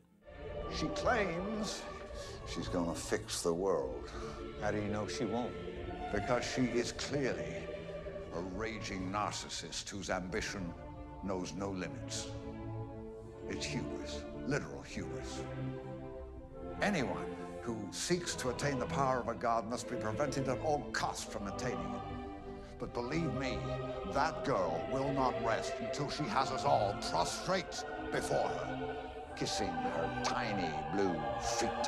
And thus, Trieu cannot be allowed to take Manhattan's powers, as she would clearly use them to take over the Earth and rule it with an iron fist. And this is complete and utter bullshit! The writers wanted to have Trieu's masterstroke, her taking Manhattan's powers, serve the same purpose as Veidt's squid attack in the novel. The problem is that Trieu's plan is completely and utterly devoid of any significant moral debate. That's kind of vague, so let me use a visual aid. This is the trolley problem. The trolley is about to slaughter 5 dudes, but there's a dude over here who can pull a lever that will divert the train to a second track which will slaughter only 1 dude. If the dude does nothing, 5 people die. If the dude pulls the lever, only 1 dude will die, but since the lever dude took an action, since he purposefully made this happen, the question is, did this dude technically murder this dude? Would the morally correct thing to have been just let it be and let 5 people die? Or would the lever dude's inaction constitute a deliberate action? It's a thought experiment that is meant to initiate discussion of morality and whatnot. So Veidt's decision to drop a squid on NYC is an almost direct illustration of this thought experiment. In this case, the trolley on its way to kill 5 people is the world pushing itself towards nuclear destruction. If allowed to run its course, it will result in the literal end of humanity as we know it. And here is Veidt over here as the lever dude. In the novel, Veidt makes the decision to pull the lever, which in this case is dropping the squid on New York, resulting in the deaths of 3 million people. Yes, he took an action that killed 3 million people, but by doing so, he ensured that nuclear holocaust was diverted, saving basically the entire human race. Now, because the stakes in this case are so high, the reader is left with such an insane moral quandary to ponder. Is Veidt evil for killing 3 million people, even though he did it with good intentions? Even though he ended up being right and saved the world from destruction? What if Veidt hadn't done anything? What if he allowed the world to hurtle itself towards a fiery end? Should he then be held responsible for not doing something when he had the means to? There really is no clear-cut answer, and this was the whole point. As Veidt says in the novel, it is a case of moral checkmate, where the stakes were so unbelievably high that any sort of moral code or creed that the reader brings into the situation is challenged and driven to its absolute extremes. We're not talking about if you shouldn't take 20 bucks out of a wallet you found on the street. We're talking about the end of civilization as we know it. This is why classifying Veidt as either a hero or villain isn't really possible or appropriate. He did a horrible thing which prevented an even worse thing. Does that make him evil? A saint? Again, this moral crisis that Veidt's decision results in is the whole point. But now let's take Trieu's masterstroke and apply it to the trolley problem. So the trolley in this case would be the world as it is, slowly hurtling itself towards destruction via war, pollution, hunger, etc., etc. And here is Trieu over here pulling the lever, which in this case is her killing Manhattan and taking his powers. John dies, but it will result in Trieu taking his powers and ending world hunger, destroying nukes, and ensuring a long and prosperous future for all of mankind. So in the novel, kill 3 million people to save the world from nuclear destruction. In the show, kill John to use his powers to eliminate all war, famine, etc., etc. from the world.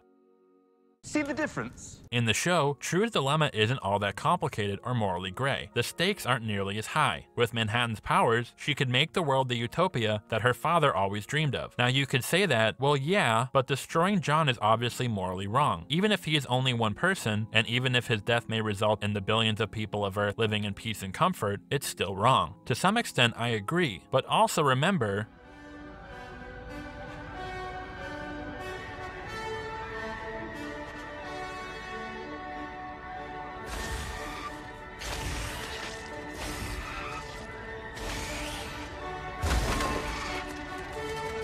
John isn't exactly an innocent bystander in all of this. He was used as an unstoppable force by the US to stamp out the Viet Cong, resulting in the death or displacement of probably thousands of Vietnamese, including Bien. And this actually goes back to the trolley problem's question regarding someone being held responsible for their inaction. As Trieu points out, Manhattan could have ended world hunger. He could have destroyed all nuclear weapons in a snap. He could have killed dictators and wiped out terrorist cells across the globe, but he didn't. His utter apathy for humanity resulted in a hell of a lot of needless suffering for the people of Earth. I can't necessarily judge him for this, seeing as I've never personally been a quasi-demigod, but nor can I really condemn Trieu's animosity towards Manhattan. And the show writers realized this. They wanted Trieu to be the big villain of the series so they could have Veidt kill her, but then they sort of realized that they really didn't make her do anything all that villainous. I mean, I guess dangling a clone child like a carrot on a string for a desperate couple was kind of fucked up, but they seem pretty happy in the end. She has spent her life making making the world a better place for the people of Earth, she's pretty fucking boss. However, this led to a problem. Sure, we may consider her immoral for killing John, even if she has a pretty solid reason to want to, but since the outcome of doing so would lead to a virtual utopia, I think most of us would get over it pretty quickly. And thus, if we knew she was going to save the planet and bring about world peace, having Veidt kill her would kind of suck. Especially considering that, as Veidt says,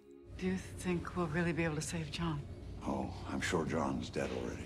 So even if he wanted to save John, though why would he since he tried to kill him decades previous, at this point, since John is already probably dead, why not just let Trieu take his powers and make the utopia you had always dreamed of? Oh, that's right.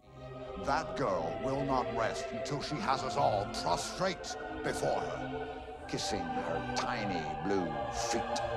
32 seconds. The writers stuck in a 32-second monologue in order to take Trieu, who had up to this point was not shown to have any predilection towards tyranny, and in the blink of an eye turn her into a psychotic autocrat who will make the planet bow before her. Fucking bullshit! The writers realized that the character they created was actually pretty dope. That if she took Manhattan's powers, the world would as a result become a better place. But they needed it to end with her being killed. But they couldn't just kill her, otherwise the audience would have been like, what the fuck? She was going to save the world. Well, actually no. She totally would have destroyed the world and turned the people of Earth into her slaves, which, again, is not substantiated by anything we see her do in the show. If the writers did want to set this up, doing so would have been simple. In episode 7, when Angela is at Trieu's compound and breaks into the adjoining room, which holds the elephant, why not stick something in this room that insinuated that Trieu was not as benevolent as she seemed, thus making the audience wary that her intentions for taking Manhattan's powers were in fact noble. Maybe she was utilizing slave labor. I don't know, anything besides a fucking elephant. Or why not add another episode? Why not keep in the 10th episode and explore Trieu's character a bit? Flesh her out. Perhaps show that the trauma that her mother was subjected to at the hands of Dr. Manhattan led Trieu to become the tyrant the show desperately wanted her to be. What if it's hinted that she really wanted Dr. Manhattan's powers not to save the world, but to perhaps expunge the US's control over her ancestral nation via brute force? And this could then serve as the catalyst for Angela realizing that allowing her trauma to turn her into someone she is not will only lead her and her family to ruin. But nah, forget all that shit. Regardless of what I or anyone else tells you, just remember, there is no nonsensical narrative turn that a single forced monologue can fix. So as I said, Will Reeves is going to be central in the next and final section of this video. And thus we only have one more character to discuss in this section, and that is, of course,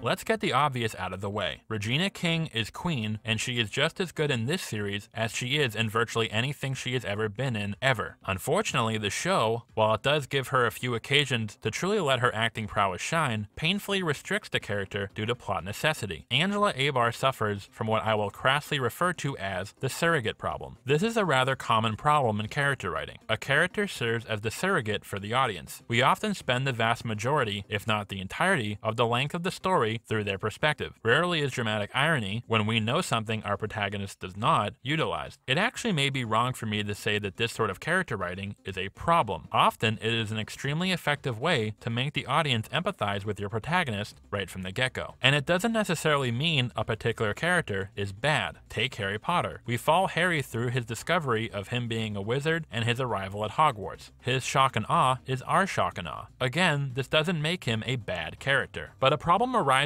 due to the fact that oftentimes these surrogate type characters are far more passive than they are active. By that I mean, rather than them being the ones who are pushing the story forward through their own independent actions, the plot is mostly dictated and driven by external forces. Harry just wants to chill at school and smash his bestie's sister like any guy does. It's Voldemort and his squad that stirs up all the shit in Harry's life. Again, this isn't bad on its own, but it does run the risk of creating a rather dull and passive protagonist. You'll see some movies where the lead character doesn't really do all that much, but is simply a surrogate for the audience, so we as viewers are able to witness the story going on around them. One way to prevent this is to make your character extremely reactive. Think Katniss Everdeen. Though a lot of the stuff she goes through in the Hunger Games films is inflicted upon her, in that she is more reactive to the things that happen to her rather than actively making them happen, it is how she reacts to what's thrown at her that defines her character. Another risk of surrogate characters is their tendency to be rather plain or one-dimensional, in some cases lacking in flaws. Take Harry Potter in the first 2 films of the series. While as the series progresses, he begins to resemble a more layered and solidified character with notable flaws. In the first 2 films in particular, he's pretty just blah. He's friendly, he's brave, whatever. This is usually done in an effort to make the character somewhat of a blank slate for the audience to project themselves onto.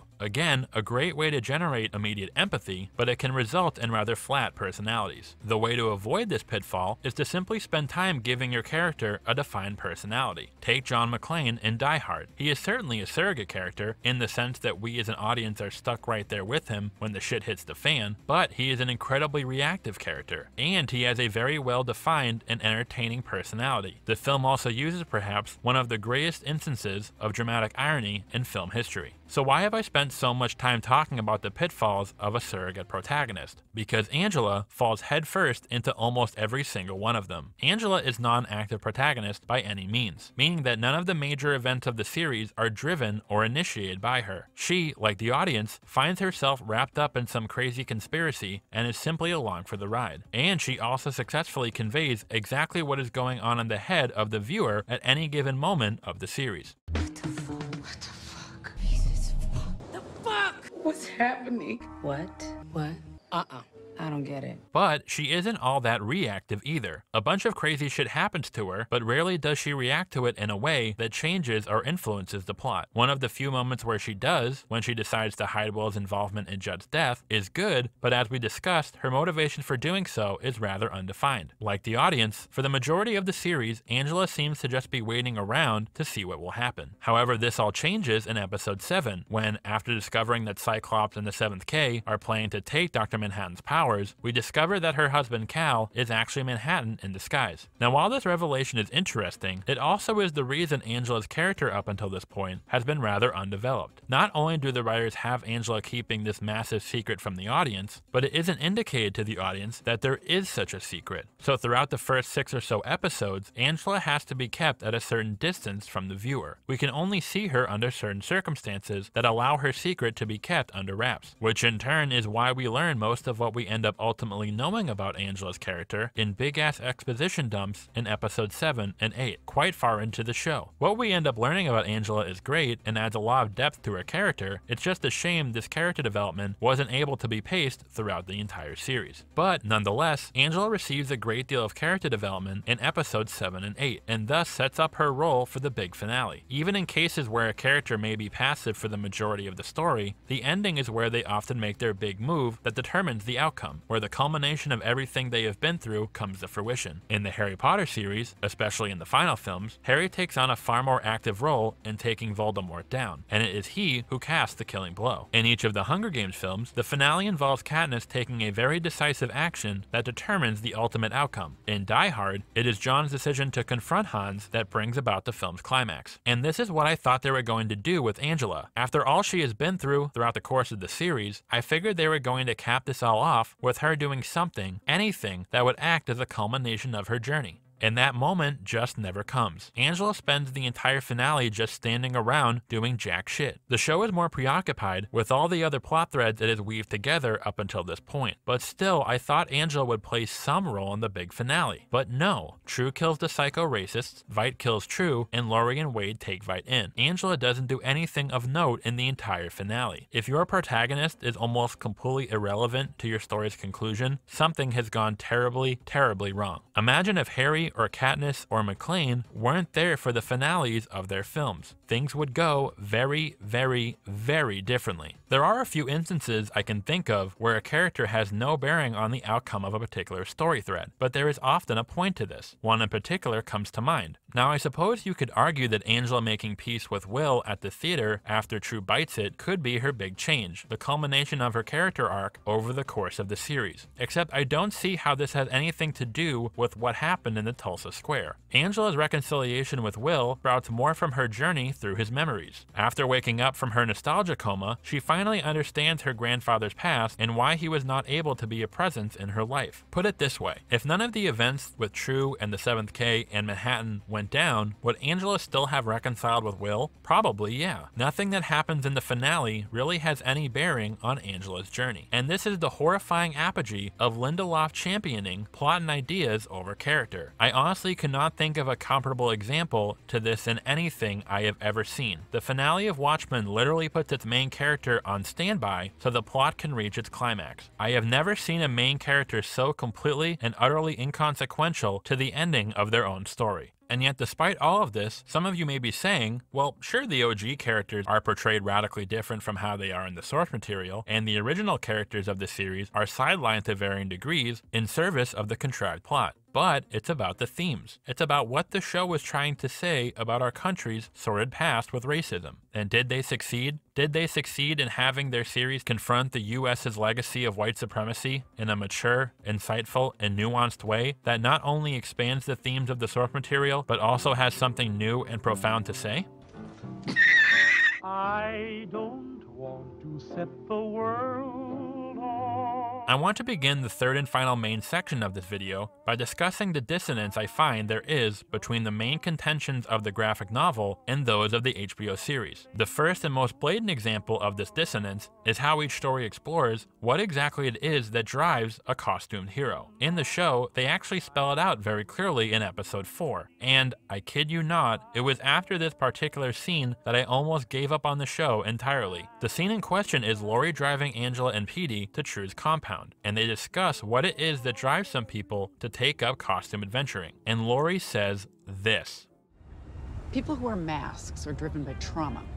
They're obsessed with justice because of some injustice they suffered, usually when they were kids. Ergo, the mask. Holy fuck. Some of you may be scratching your heads. Why am I upset at Laurie's assessment? I mean, she's right. A lot of the most notable superheroes fall perfectly in line with this scenario. Batman's trauma is of course the death of his mother and father, which led to his deep desire to uphold justice. The death of Peter Parker's Uncle Ben is what drives him to fight for good as Spider-Man. This trope simultaneously gives a clear motivation to your hero and generates immediate sympathy. So what's the problem? Remember, while Watchmen does feature superheroes, Moore used the story to address and tear down pretty much every single trope found in most superhero tales, including and especially the idea that superheroes are driven by some sort of trauma in their past that leads them to want to fight for justice. Almost all of the masked adventurers in the source material do not fall in line with Laurie's assessment. Dan Dreiberg put on the mask because he was a nerdy loser who wanted to be somebody. Manhattan got his powers in an accident. Despite what the show says, Laurie did not put on the mask due to the trauma of learning about Blake sexually assaulting her mother. It is clear that Laurie was pressured by her mother into taking up her identity as Silk Spectre. It's weird in the show too because Petey says that Laurie's trauma was her discovery that her father tried to rape her mother. The way it's phrased almost makes it seem like the show was trying to imply that Laurie was the product of the comedian raping Sally, instead of a consensual encounter years later. Perhaps this was done in an effort to sort of sweep such a controversial plot point under the rug. But even if that was not what the show was trying to imply, Laurie didn't find out about Blake being her father until 7 years after she retired. And this isn't restricted to just the second generation of heroes. Hollis Mason, the original Night Owl, was inspired not by some big trauma, but his conservative upbringing and delusions of heroic grandeur. Sally Jupiter donned her alter ego due to the desire to use it as a springboard into a lucrative entertainment career. Though his past is mostly shrouded in mystery, the comedian most likely joined as an excuse to crack some skulls. Bill Brady, aka Dollar Bill, was a failed college athlete who took up his K persona to act as a literal mascot for a bank. Nelson Gardner, aka Captain Metropolis, was a former military man whose desire to fight crime was implied to be driven more by his fear of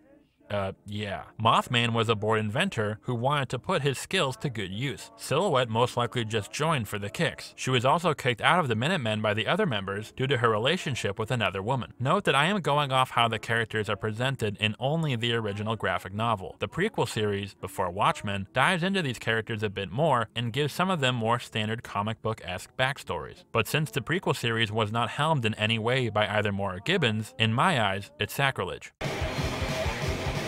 So as you can see, all of these characters did not put on the mask because of some trauma or injustice in their past. They are mostly just regular people who hopped onto a bandwagon for a myriad of personal reasons, ranging from insecurity to paid advertisement. And this was the whole damn point. Watchmen sought to deconstruct the mythos of the comic book hero. Rather than Moore's heroes being morally righteous figures who pursued justice and the concept of good, they were just regular people. Flawed, fallible, selfish, insecure, who ended up in a mask for one reason or another, but rarely was that reason a traumatic past. The one exception would be Rorschach, whose severe trauma we have already gone over. Rorschach seems to fit Laurie's assessment as to what drives someone to put on a mask. In Rorschach's case, it was his mother's abuse, the death of Kitty Genovese, and the abduction and murder of Blair Roche that drove him to seek justice. It's just like Batman when you think about it. Bruce Wayne was traumatized by the death of his mother and father, which led him to pursue justice in the city of Gotham as Batman. Walter Kovac's trauma led him to become Rorschach. They're basically the same.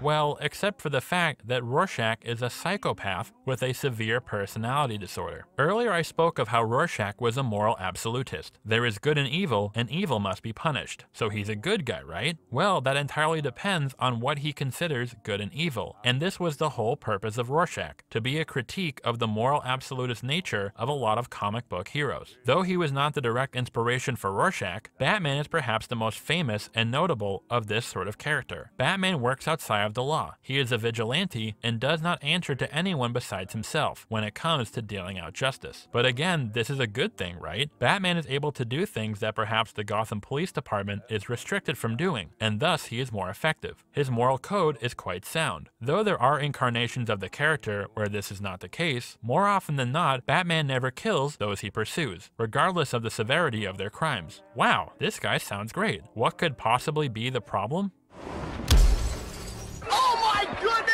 He's fucking dead, his head is gone! See, the reason Batman is able to maintain his status as a beacon of total justice is because of the suspension of disbelief built into his status as a comic book character. And I don't just mean the idea of someone dressing up in a costume and beating criminals to a pulp being taken seriously. I mean the fact that, while Batman may not intentionally kill anyone, over the course of his career, he probably would accidentally due to the often brutal, blunt force trauma he inflicts upon criminals. What I am getting at is that Batman is able to exist as a beacon of unwavering justice due to the fact that he is written that way. He exists as more of a symbol, rather than a fully fleshed out and realistic human being, living in a realistic world. Even in the more grounded incarnation of Batman, found in Christopher Nolan's film trilogy, Bruce Wayne is still portrayed as an almost unattainable model of moral perfection. But let's bring things down to earth. I mean, really, really down to earth. Take a young boy who was traumatized by the death of his parents. So much so that as an adult, he spends a most likely ridiculous sum of money creating a bat costume and developing a bunch of impractical gadgets so he can spend his nights beating criminals to a pulp. Do you really think this person would be the most mentally sound individual, to the extent that he would have a generally acceptable moral compass without any of his trauma interfering with that moral compass in any negative way? Probably not, and this is exactly what the idea of Rorschach was meant to be. In a 2008 interview, Alan Moore stated, "Gibbons and I thought about superhero types like Batman, so I thought, what would he be like in the real world? And he'd be very much like Rorschach. If you're a revenge-driven vigilante, you're not quite right in the head. Yeah, alright, your parents got killed when you were a kid, whatever, that's upsetting, but for most of us, if our parents were killed when we were little, would not become a bat-themed costume vigilante. That's a bit mental." In Watchmen, the idea was to take the mythos of the comic book hero and place it in a more realistic world. In the real world, most of the people who would engage in masked adventures adventuring, well, they wouldn't be sweet high school kids. They would most likely be aimless adults with numerous insecurities, people with a ridiculous amount of disposable income, opportunists who want to use their persona for financial gain. And the ones who truly are driven by some sort of traumatic experience in their youth to the extent that they adopt an entirely new identity, well, they would probably be like Rorschach, severely mentally disturbed, with their moral code being warped and twisted based on the exact nature of the severe traumatic experiences they have endured. The graphic novel sought to deconstruct the rather idealistic and unrealistic aspects of these heroes. It portrays the heroes as selfish, narcissistic, insecure, etc. They are not beacons of justice, they are not morally fortified agents of good, they are flawed, scared, pitiful individuals. Whereas in the show, the concept of the masked hero is far more in line with its depiction in most comic book storytelling. The hero may be driven by a traumatic experience in their youth, but rather than them turning into a psychologically damaged individual, they become an altruistic fighter against the woes of humanity. Angela is driven by the death of her parents, but rather than being disturbed as a result of the trauma of seeing her parents incinerated, she is portrayed as pretty mentally and morally sound. Sure, she does commit some morally questionable acts, especially in the pilot, with her being the 7th K suspect and her and the other officers shooting down the escaping 7th K members with the owl ship, but the thing is that the show doesn't really frame any of this as bad, if you will. I'd almost argue that the show wants us to cheer for the police officers in both of these cases. There are some moments in the show where the insinuated trauma that Angela has been subjected to is demonstrated, most notably in episode 2 where she beats a 7th K member, but even this isn't a strong example, however, since the dude attempted to assault her, and you can say her anger was driven more by her emotional distress caused by Judd's death. Angela is far more reminiscent of, say, Batman or Spider-Man and other masked crime fighters found in the realm of comic books, rather than the heroes of Alan Moore's series. She is a woman who seems to have a solid moral compass, and her motivations are pure. There are instances during the show where there is talk of Angela being a cop to mask her pain, or how her profession puts her family at risk, but this isn't developed or demonstrated at all. At no point does it seem like Angela became a cop so she could have an outlet for her anger that her trauma instilled in her. Again, she seems like she became a cop to help those in need, just like Batman, Spider-Man, you name it. She seems to have no overt personality flaws. She is a kick-ass hero that the audience is meant to root for unabashedly, the exact sort of character that Moore sought to deconstruct.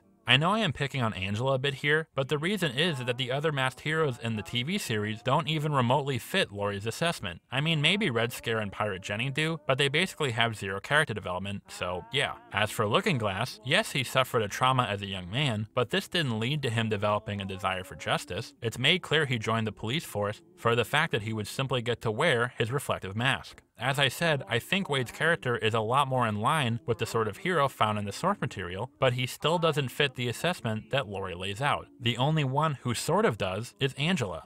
Unless, of course, I am forgetting someone. Perhaps a character that fits Laurie's assessment to an absolute T, whose trauma resulted in them putting on a mask and pursuing justice on their own terms, as an outlet for the deep-seated rage within them. But unfortunately, instead of expelling that rage, it only drove them to become consumed by it.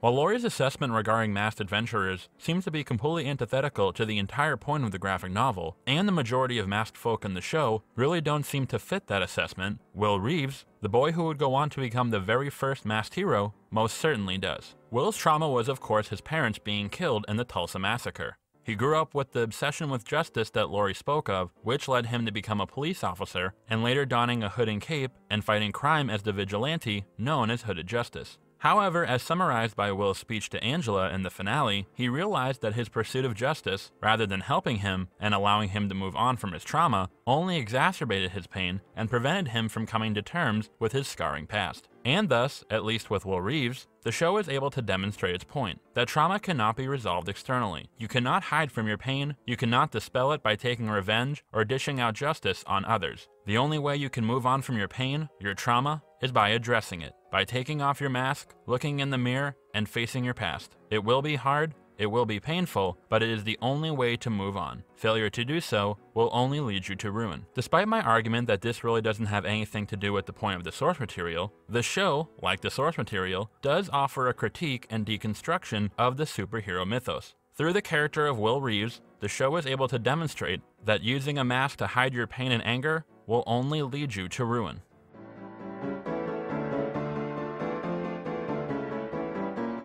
And here is why that analysis is complete fucking bullshit. Remember earlier how I said that the show pulled a fast one on the audience in regards to Keen showing Wade the Aussie tape, even though there really was no reason for him to? And do you also remember how I spoke about how the show throws Lady Trieu under the bus in order to serve the resolution of its plot? Well, in the case of Will Reeves, the show gives us a 2-for-1 special. Not only does the show pull a fast one on the audience, making it appear that something is being demonstrated when it really isn't, it also throws the character of Will Reeves right under the bus in order to try and trick the audience into thinking that the show is demonstrating what it wants to demonstrate, but actually doesn't. Okay, that was pretty incoherent. Let's break down Will's arc in the show so you can see precisely what I'm talking about. Following him surviving the Tulsa Massacre, we pick up with Will years later in 1930s Harlem, with him becoming a police officer. The trauma of losing his parents seemingly having driven him to fight for justice as part of New York's police department. Will soon stumbles upon a secret organization known as Cyclops that is currently operating in the city and has infiltrated the police force and seeks to take them down. Will is assaulted and nearly lynched by a group of his fellow officers who tell him to stop asking questions. Realizing he cannot fight Cyclops via his role as a police officer, Will takes up his identity as Hooded Justice, the first masked hero, and begins dishing out vigilante justice, all the while keeping an eye on Cyclops. As time goes on, Will continues his crime-fighting ways and eventually inspires and later joins the Minutemen. Will then discovers Cyclops' master plan to use mind control to hypnotize the black population of the city to tear itself to pieces. Will, knowing he cannot get the police to help, asks Captain Metropolis to rally the Minutemen and help him take Cyclops down, but he is rebuffed. Will then proceeds to storm the Cyclops warehouse, kill all the members he finds inside, and burn it to the ground. He returns home where he is chastised by his wife June. She tells him she thought Hooded Justice would help him move on, but it has only fed his anger and trauma and turned him into a monster. June then leaves Will and takes their son with her. So the show is trying to communicate to the audience that Will fighting crime as Hooded Justice, instead of helping him,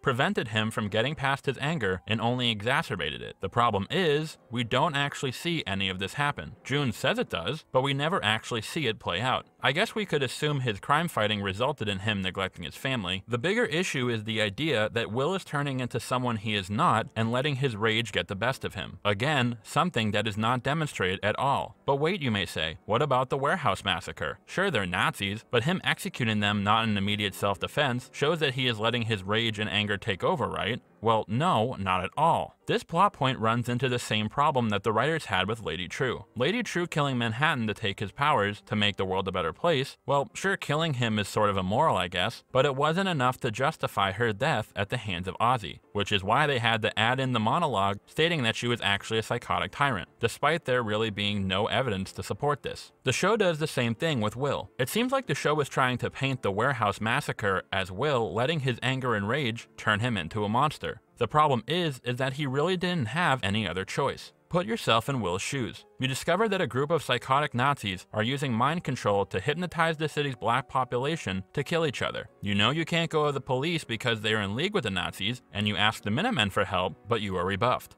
So what exactly is Will supposed to do in this situation? Sure, he could have just walked away, which would have put the entire city's black population at risk of hypnosis-induced rioting, including his wife and son, on the chance they catch a showing of Miracle on 34th Street sometime in the next week or so. He could just flee the city with his wife and son, but then we are back at the trolley problem. If Will walks and doesn't do anything in this situation, leaving the black population of New York at the mercy of Cyclops, does his inaction make him responsible for what happens? Even if he isn't able to stop Cyclops entirely, should he still make an effort to try? I just don't understand what the writers were trying to convey with this scene. When I watched this scene, I saw a man who was driven into a corner with no other options rather than to stand by and watch as his community was torn apart, just as it was the day of the Tulsa Massacre. But apparently the writers wanted this to be a demonstration of Will allowing his anger and rage to drive him to extreme action. But because they made Will's opposition so evil and irredeemable, and because their master plot is so ridiculously over the top terrible and horrifying, was anyone actually morally torn during this scene? There is no other side to this. They are Nazis who want to kill the black population via mind control, who have already succeeded in doing so with several black New Yorkers. You can say that murder is never justified in any circumstance. Okay, but this is as close as you could possibly get, right? Again, did anyone watch this scene and think that Will was the bad guy here? Even if you can't defend what Will does morally, this is clearly an act of desperation and not selfish self-gratification. But when he goes back home, June is all like, You need to hide under that hood because you can't stand to see what you become. But what has Will become? What has he done that is so awful? What has he done that is selfish? In order to characterize Will as selfish, you need to establish he has other options. In an interview with Cord Jefferson, member of the Watchmen writers' room and writer of episode 6, The Extraordinary Being, where we learn about Will's past, Cord makes a great point about the options, if you will, that Bruce Wayne has instead of donning his Batman costume when it comes to fighting crime. The idea of a straight, white billionaire man not being able to get justice through traditional means and needing to put on a costume, that's absurd, because rich, straight white men will get justice however they want. The idea that a billionaire white man is going to be stuck seeking justice on the street because he can't obtain it elsewhere is absurd. This is a great point that illustrates how Bruce Wayne's abundance of alternative options reveal his true underlying motivations. Let me put it this way. If Bruce Wayne truly wanted to help the people of Gotham, and that was his one sole motivation, don't you think he could do so more effectively by other means? Dude is a billionaire with a shit ton of resources. He could open schools, orphanages, hospitals, use his influence and wealth to bend the police and politicians to his will, and make the city a better place. Pardon me if Bruce Wayne has done stuff like this in the comics, but the point I am making is that him putting on the cape and cowl isn't necessary. Batman isn't necessarily able to accomplish anything that Bruce Wayne, as a billionaire philanthropist, can't. I mean, sure, Bruce Wayne can't kick the shit out of thugs or whatever, but over the course of, say, a decade, I'm sure that Bruce Wayne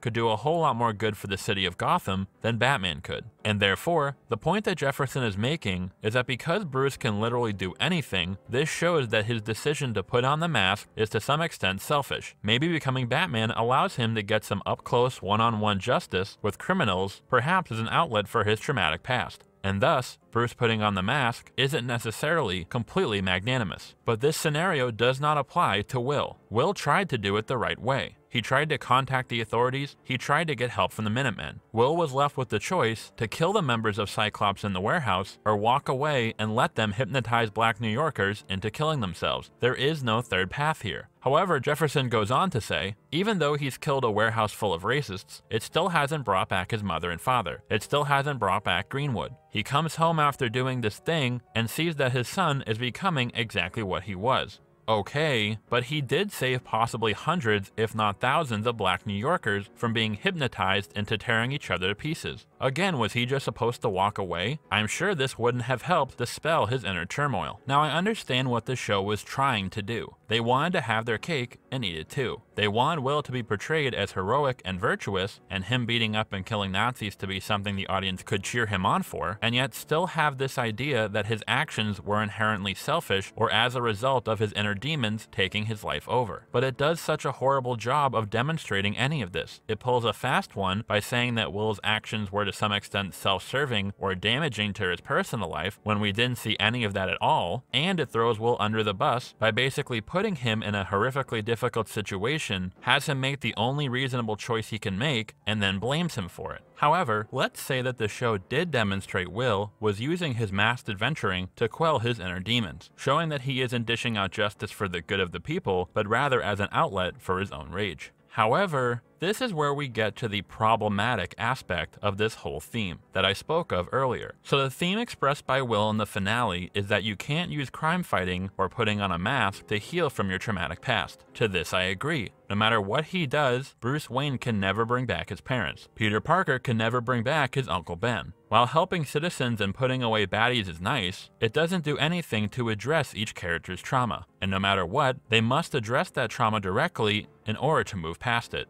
On the surface, this sounds reasonable.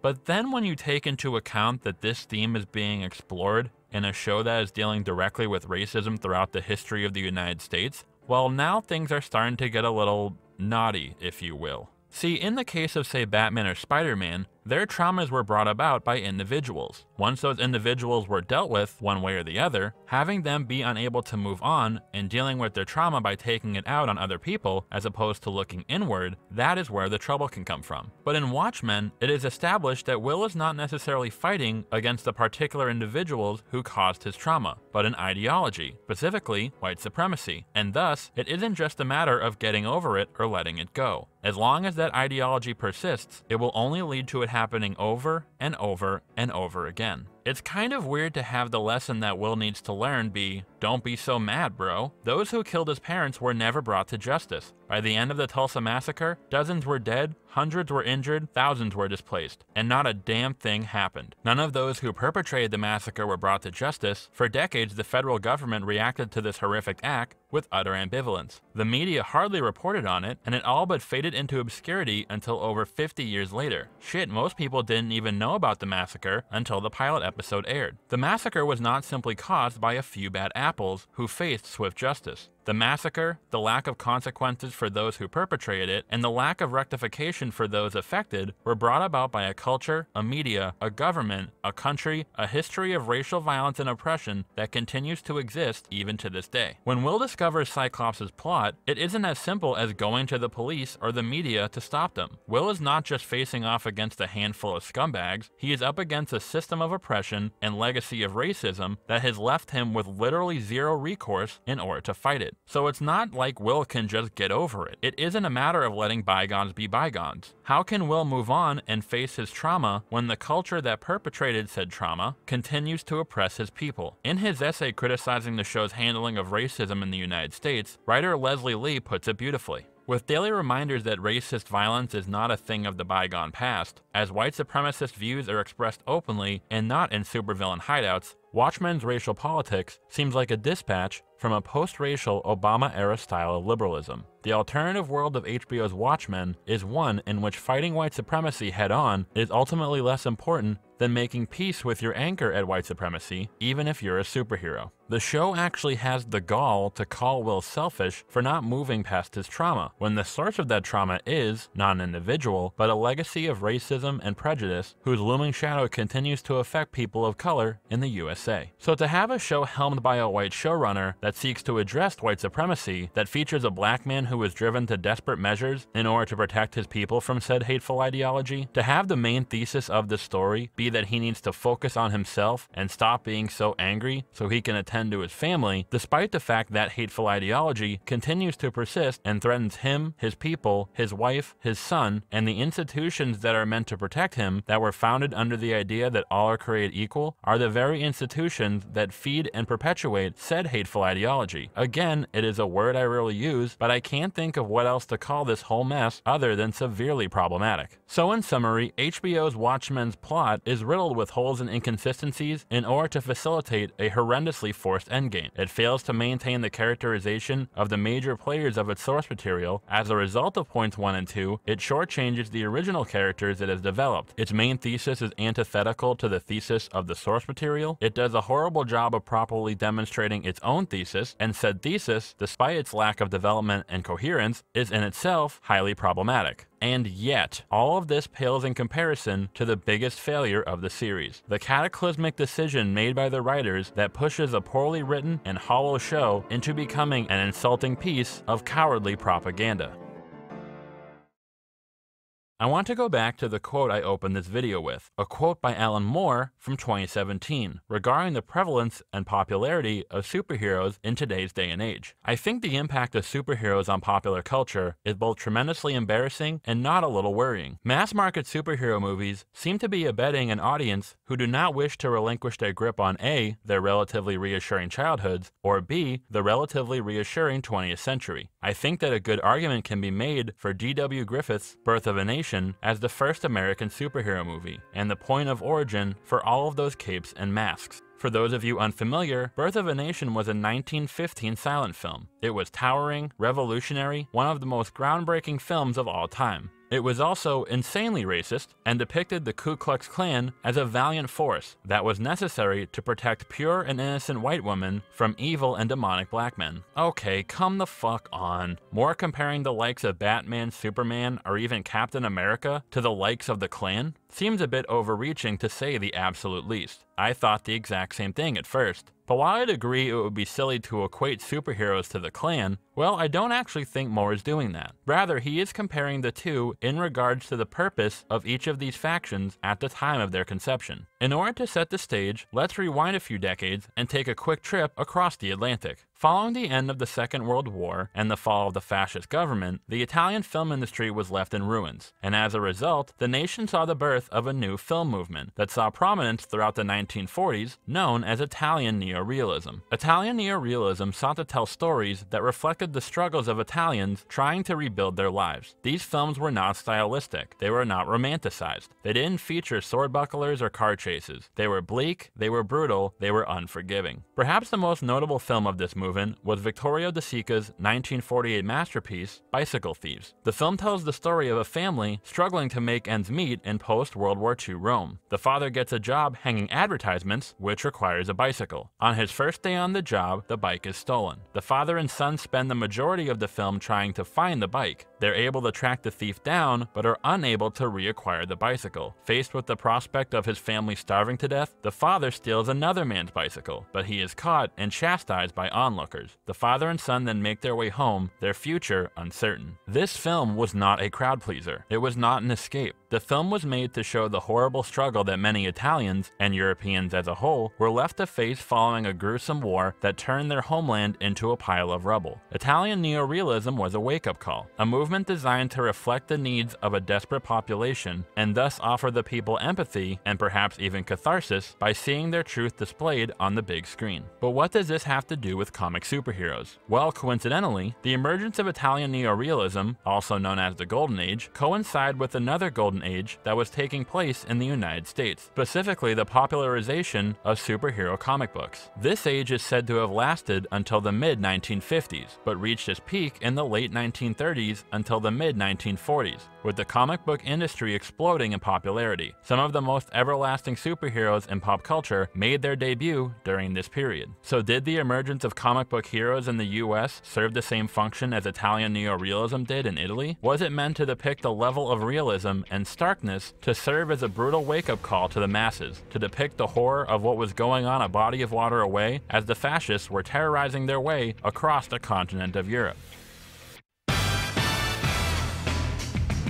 Not exactly. Comic books at this time were an escape, if you will. By the early 1940s, upon the US's entrance into World War II, comic books began to take an even more essential role in regards to national morale. From Captain America clocking Hitler to Batman and Robin blowing up Mussolini and Tojo, the superheroes of the Golden Age were recruited by the nation to serve a very specific purpose. And what was that purpose? Well, the answer can be found in the opening quote of this video. That purpose was reassurance. Reassurance against the evil Axis powers, against fascism, against anyone who would dare threaten the greatest country on earth. Buy bonds, buy stamps. These comics didn't portray the bleak horrors of the Third Reich. Far from it. They were meant to tell the American people that the US of motherfucking A was #1. We are the heroes. We are the good guys. They are the bad guys. And just like in the comics, the good guys always beat the bad guys. But how does this tie into Birth of a Nation? Well, as I said, while the moral foundations of Birth of a Nation and World War II comics were completely different, their function was the same. Birth of a Nation was immensely popular with filmgoers at the time of release, and was cited by historians as a factor in the resurgence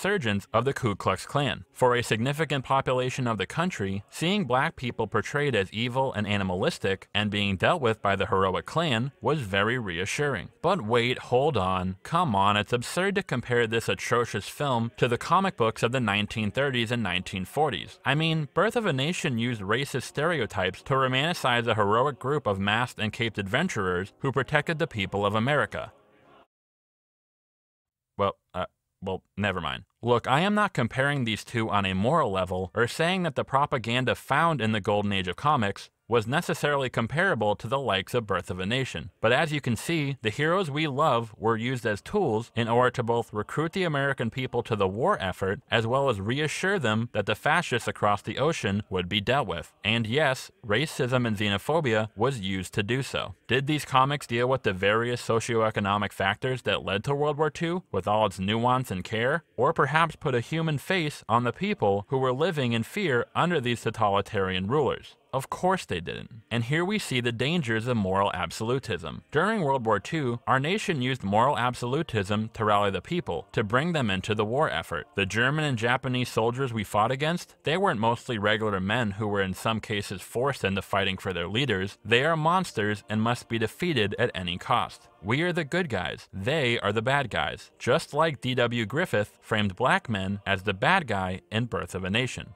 Well, what was the cause of the massive disconnect as to how, say, Italy's neorealism movement addressed this period and aftermath of World War II, as opposed to how the USA did so with the use of, say, Captain America? Why did our media portray a far more romanticized and optimistic, if you will, vision of World War II and post-World War II America? Well, because at the time, to be frank, there were a lot of reasons to be optimistic if you lived in the USA. Ironically, World War II is said to have basically saved the United States from financial collapse. When the effects of the Great Depression hit in full force in the early 1930s, the people of the US were left in despair, and all that changed with the military mobilization in 1941, following the attack on Pearl Harbor and the US's entrance into World War II. Despite the horrors that servicemen and women were subjected to on the battlefields of Europe, back on US soil, things were looking up. The economy was booming, and our infrastructure was shielded from total destruction. It also helped that the horrors of the war were not widely shown via our media, as they were in, say, another war that took place a few decades later. But we'll get to that shortly. In 1945, the war ended, and the US was victorious. Unlike the people of Europe, who were left with a continent of rubble and rampant displacement, the US economy was thriving. Over the next few decades, it seemed as though the American dream of the nuclear family and white picket fences was to become a reality.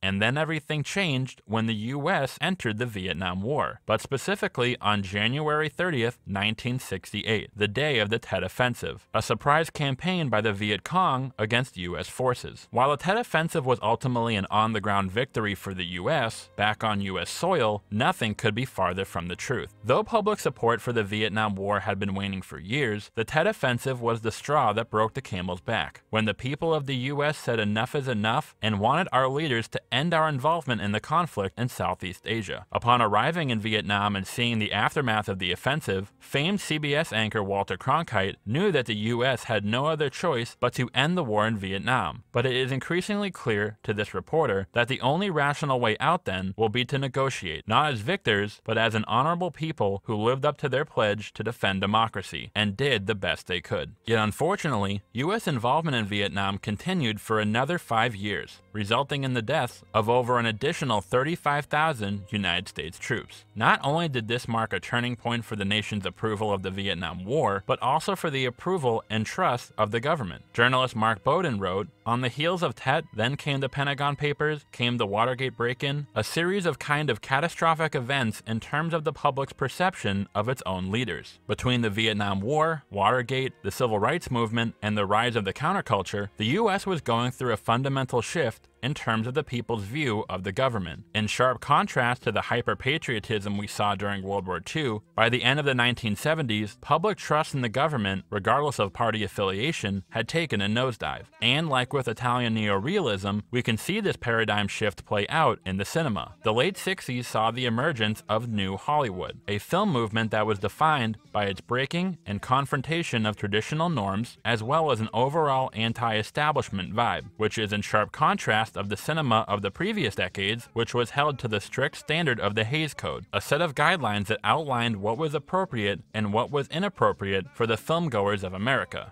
Gee, I'm glad that shit is a thing of the past. It also saw a number of films that, like say Bicycle Thieves did with the aftermath of World War II, directly addressed the effects that the Vietnam War had on the American psyche. To give a frame of reference, Bicycle Thieves came out only 3 years following the end of World War II. Taxi Driver, The Deer Hunter, and Apocalypse Now all came out within 4 years of the official end of the Vietnam War in 1975. Romanticism was all but dead. But what does any of this have to do with Watchmen? Well, for those of you who have not read the graphic novel, you may be wondering why exactly it is called Watchmen. For those of you who have read Watchmen, you may be wondering the same. Despite what the 2009 film adaptation says, there is actually no group of crime fighters that has ever named the Watchmen. So what does Watchmen refer to? This famous quote, penned by Latin author Juvenal over 2,000 years ago, can be translated to, "Who watches the watchmen? Who looks out for those who we trust to look out for us?" Whether they be superheroes, say Batman, Superman, or Captain America, or our elected leaders. For more at the time of writing Watchmen, that would be Ronald Reagan and Margaret Thatcher. There is a certain comfort in putting your faith in people whom we assume have it together, who will guide us through the storm. But what if these people, those who watch over us, those who we trust, were not these towering and all-powerful figures? What if they were fallible, unsure, just as susceptible to the fears and anxieties the people face? We look to Batman as an unwavering beacon of justice. But what if his moral code was warped due to the trauma of his past? We trust Superman will always defend the people of Earth no matter how dire the situation.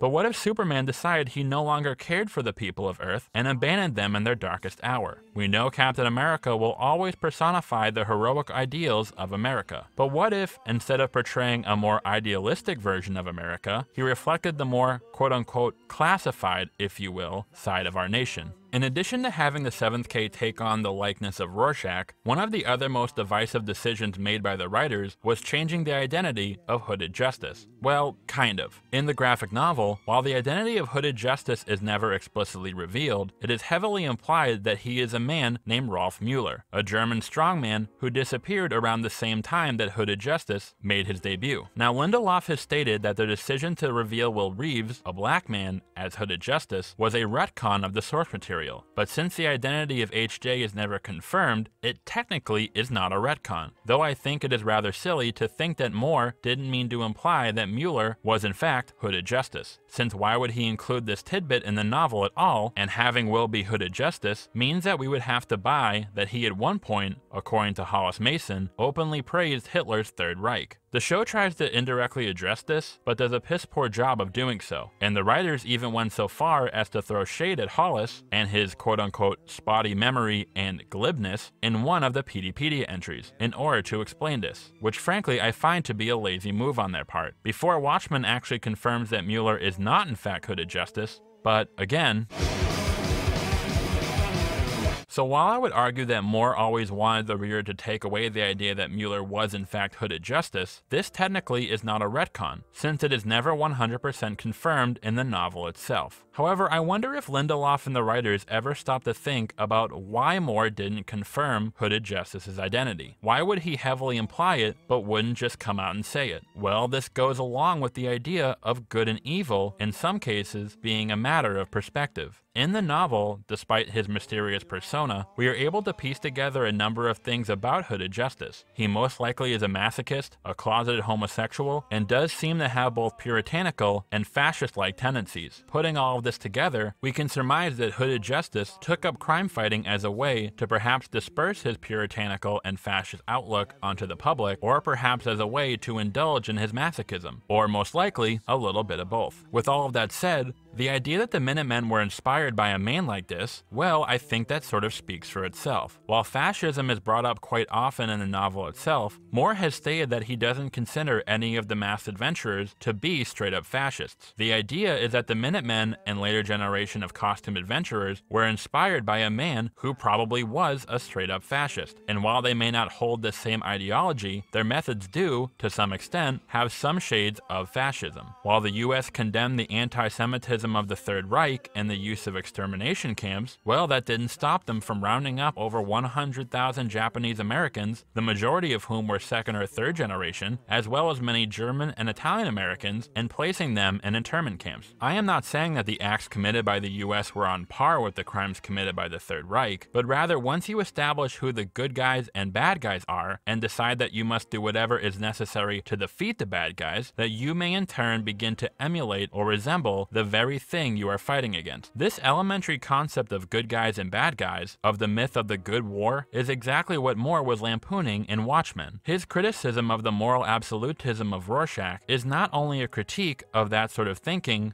found in comic book hero narratives, but also in our idealization of our political leaders. For a more direct reference, take a look at Ozymandias' squid attack, which, by knowing the blatant textual and visual references found in the novel, we can see is a straight-line parallel to the US's bombing of Hiroshima and Nagasaki. In 1945, the United States made the decision to drop atomic bombs on the cities of Hiroshima and Nagasaki in an attempt to force Japan into surrender. Though the bombings would result in the deaths of hundreds of thousands, the aim was to avoid prolonging the war in the Pacific, preventing the deaths of perhaps millions. Ozzy's plan in the graphic novel is the exact same scenario: kill 3 million people to save the world population from nuclear destruction. But despite his intelligence, his preparation, when Ozzy hit that button and teleported the squid to New York, he did not do so with complete peace of mind, but rather was still plagued with guilt and trepidation over whether or not his plan would work, and if it did, would it be worth it. In the final chapter of Watchmen, when Dr. Manhattan kills Rorschach to prevent him from exposing the truth behind the New York attack, it may as well have been Alan Moore coming to your house and screaming in your face that any sort of moral code or absolutism does not belong in our world. And thus is the entire thesis of Watchmen, that those we look up to guide us, lead us, protect us, are not models of perfection, that the issues that plague the world cannot be broken down into simple, black and white, good versus bad guy terms. But how does this tie into the HBO show? Are you saying that the 7th K and Cyclops in the show shouldn't be called evil? You just went through an entire segment where you bitched out the writers for making them so damn evil that it threw off Will's intended arc. Well, the 7th K and Cyclops are indeed irredeemable, but herein lies the problem. In the HBO series, the villain, if you will, is not just a particular individual or even really a group of individuals, but, by Lindelof's own admission, the ideology of white supremacy as a whole. And how did Lindelof decide to personify white supremacy? By introducing a small, conspiratorial group with maybe,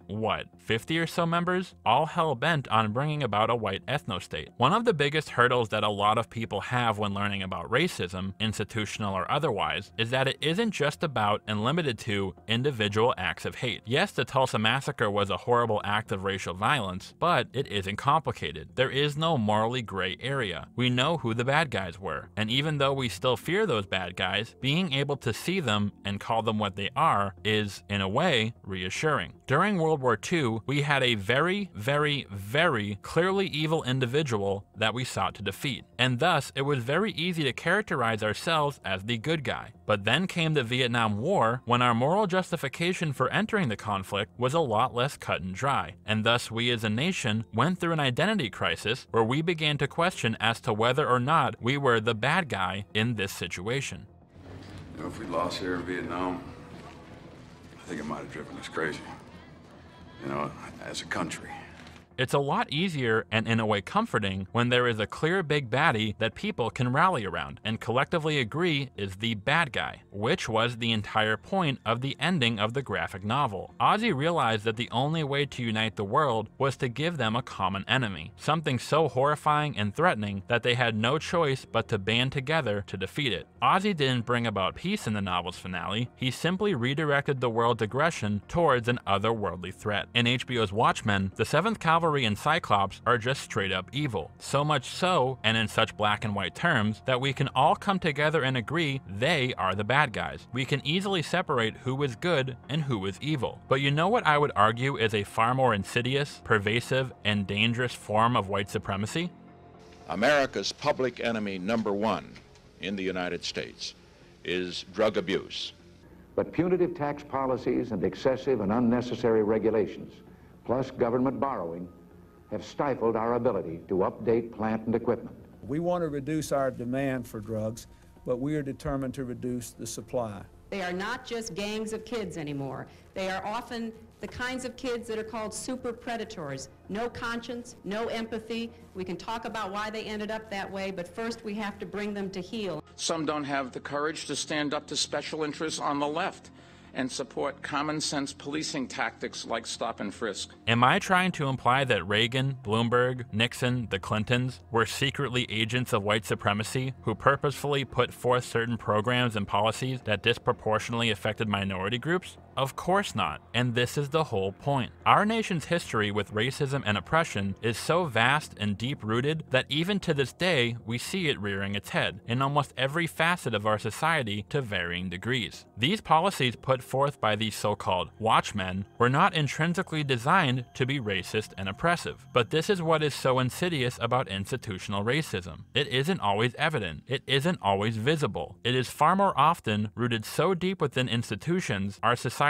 as a whole, that there is no possible way we can dig deep enough to tear it out. That people can still unintentionally perpetuate racism without a single malicious thought in their head. And yes, that includes the men and women we put our faith in to lead us and make our world a better place. It would be easier to make these people out to be demons in disguise, who are secretly plotting to perpetuate white supremacy, but it's a lot harder to come to grips with the fact that maybe these people, despite their own prejudices, truly thought they were doing the right thing and didn't foresee the horrible ramifications of their actions, as well as coming to terms with the fact that if you or I or anyone were put in the same position, we may unintentionally make the same bad decisions. And this is what I thought the HBO series was going to explore. How despite the fact that the world has become a so-called liberal utopia, our nation's history with racism continues to rear its head. How does Angela, a black woman, feel about being a member of federal law enforcement when their relationship with the black community isn't exactly a peachy one? Does the police force's clearly authoritarian-esque role in this new society perpetuate any discriminatory practices? Did any of the policies or programs that were implemented during Redford's liberal presidency, due to other structural inequalities, have adverse effects and hurt the very marginalized groups they were designed to support? So much potential, so many difficult questions that the show could have addressed. But no, in the show there is little to no talk about federal policy or the socioeconomic effects of disenfranchisement. The extent of the show's so-called takedown of white supremacy basically boils down to racism bad. Well, yeah.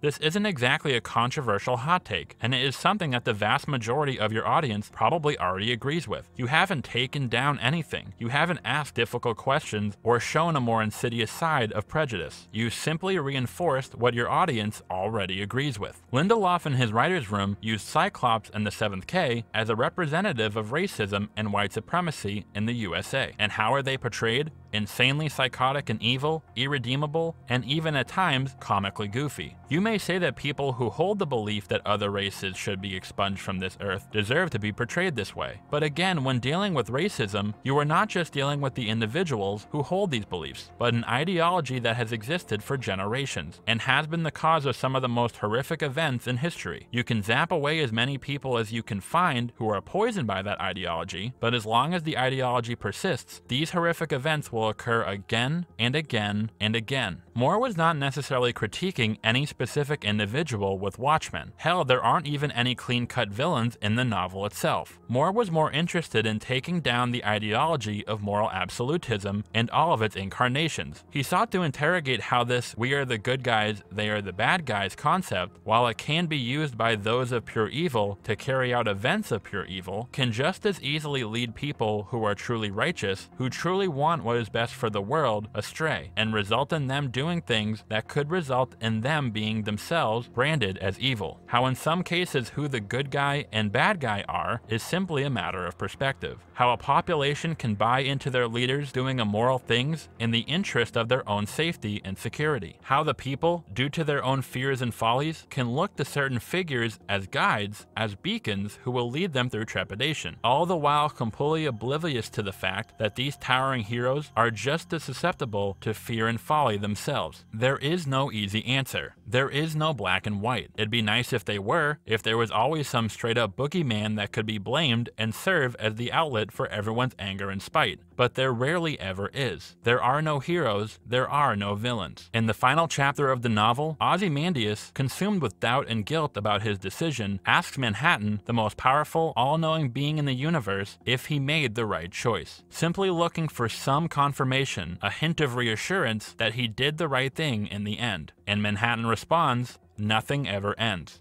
And with the final panel of the novel showing that the truth behind the squid attack may one day be revealed, the implication is clear, that simply redirecting the anger and aggression from one group to another isn't solving the problem. That as long as the ideology that states the good guys must do whatever it takes to take down the bad guys, war, conflict, some of the most horrible and immoral events of recent history will only happen again and again and again. And yet, in the television series, instead of dissecting the nation's legacy of racism and white supremacy, instead of turning the mirror and asking the audience to think about how they may contribute and perpetuate bigotry even in the smallest, most innocuous of ways, they gave us a boogeyman, a wholly evil force that we as an audience can look at with complete contempt and indignation, just as Ozzy did in the graphic novel. And herein lies the biggest failure of all. The series is not woke by any means. It's simple. It's black and white. It doesn't interrogate or take a deep dive into race relations. It doesn't address the hard and murky truths that define the continued presence of bigotry in the United States of America. It allows the audience to say, hey, we aren't the bad guys. They are. They are the cause of all the ill in the world, and if we can just find a way to eradicate them, the Earth will be a stronger, more loving world. It allows the viewer to not really have to think all that hard about how they may inadvertently perpetuate an ideology that continues to negatively impact people all across the country. It allows them to turn a blind eye to their own culpability in maintaining the status quo. And for a lot of viewers who can honestly say they condemn racism and white supremacy, but may be afraid to turn the mirror on themselves and face that they may be part of the problem, I am sure that HBO's Watchmen is very, very, very reassuring. I'm your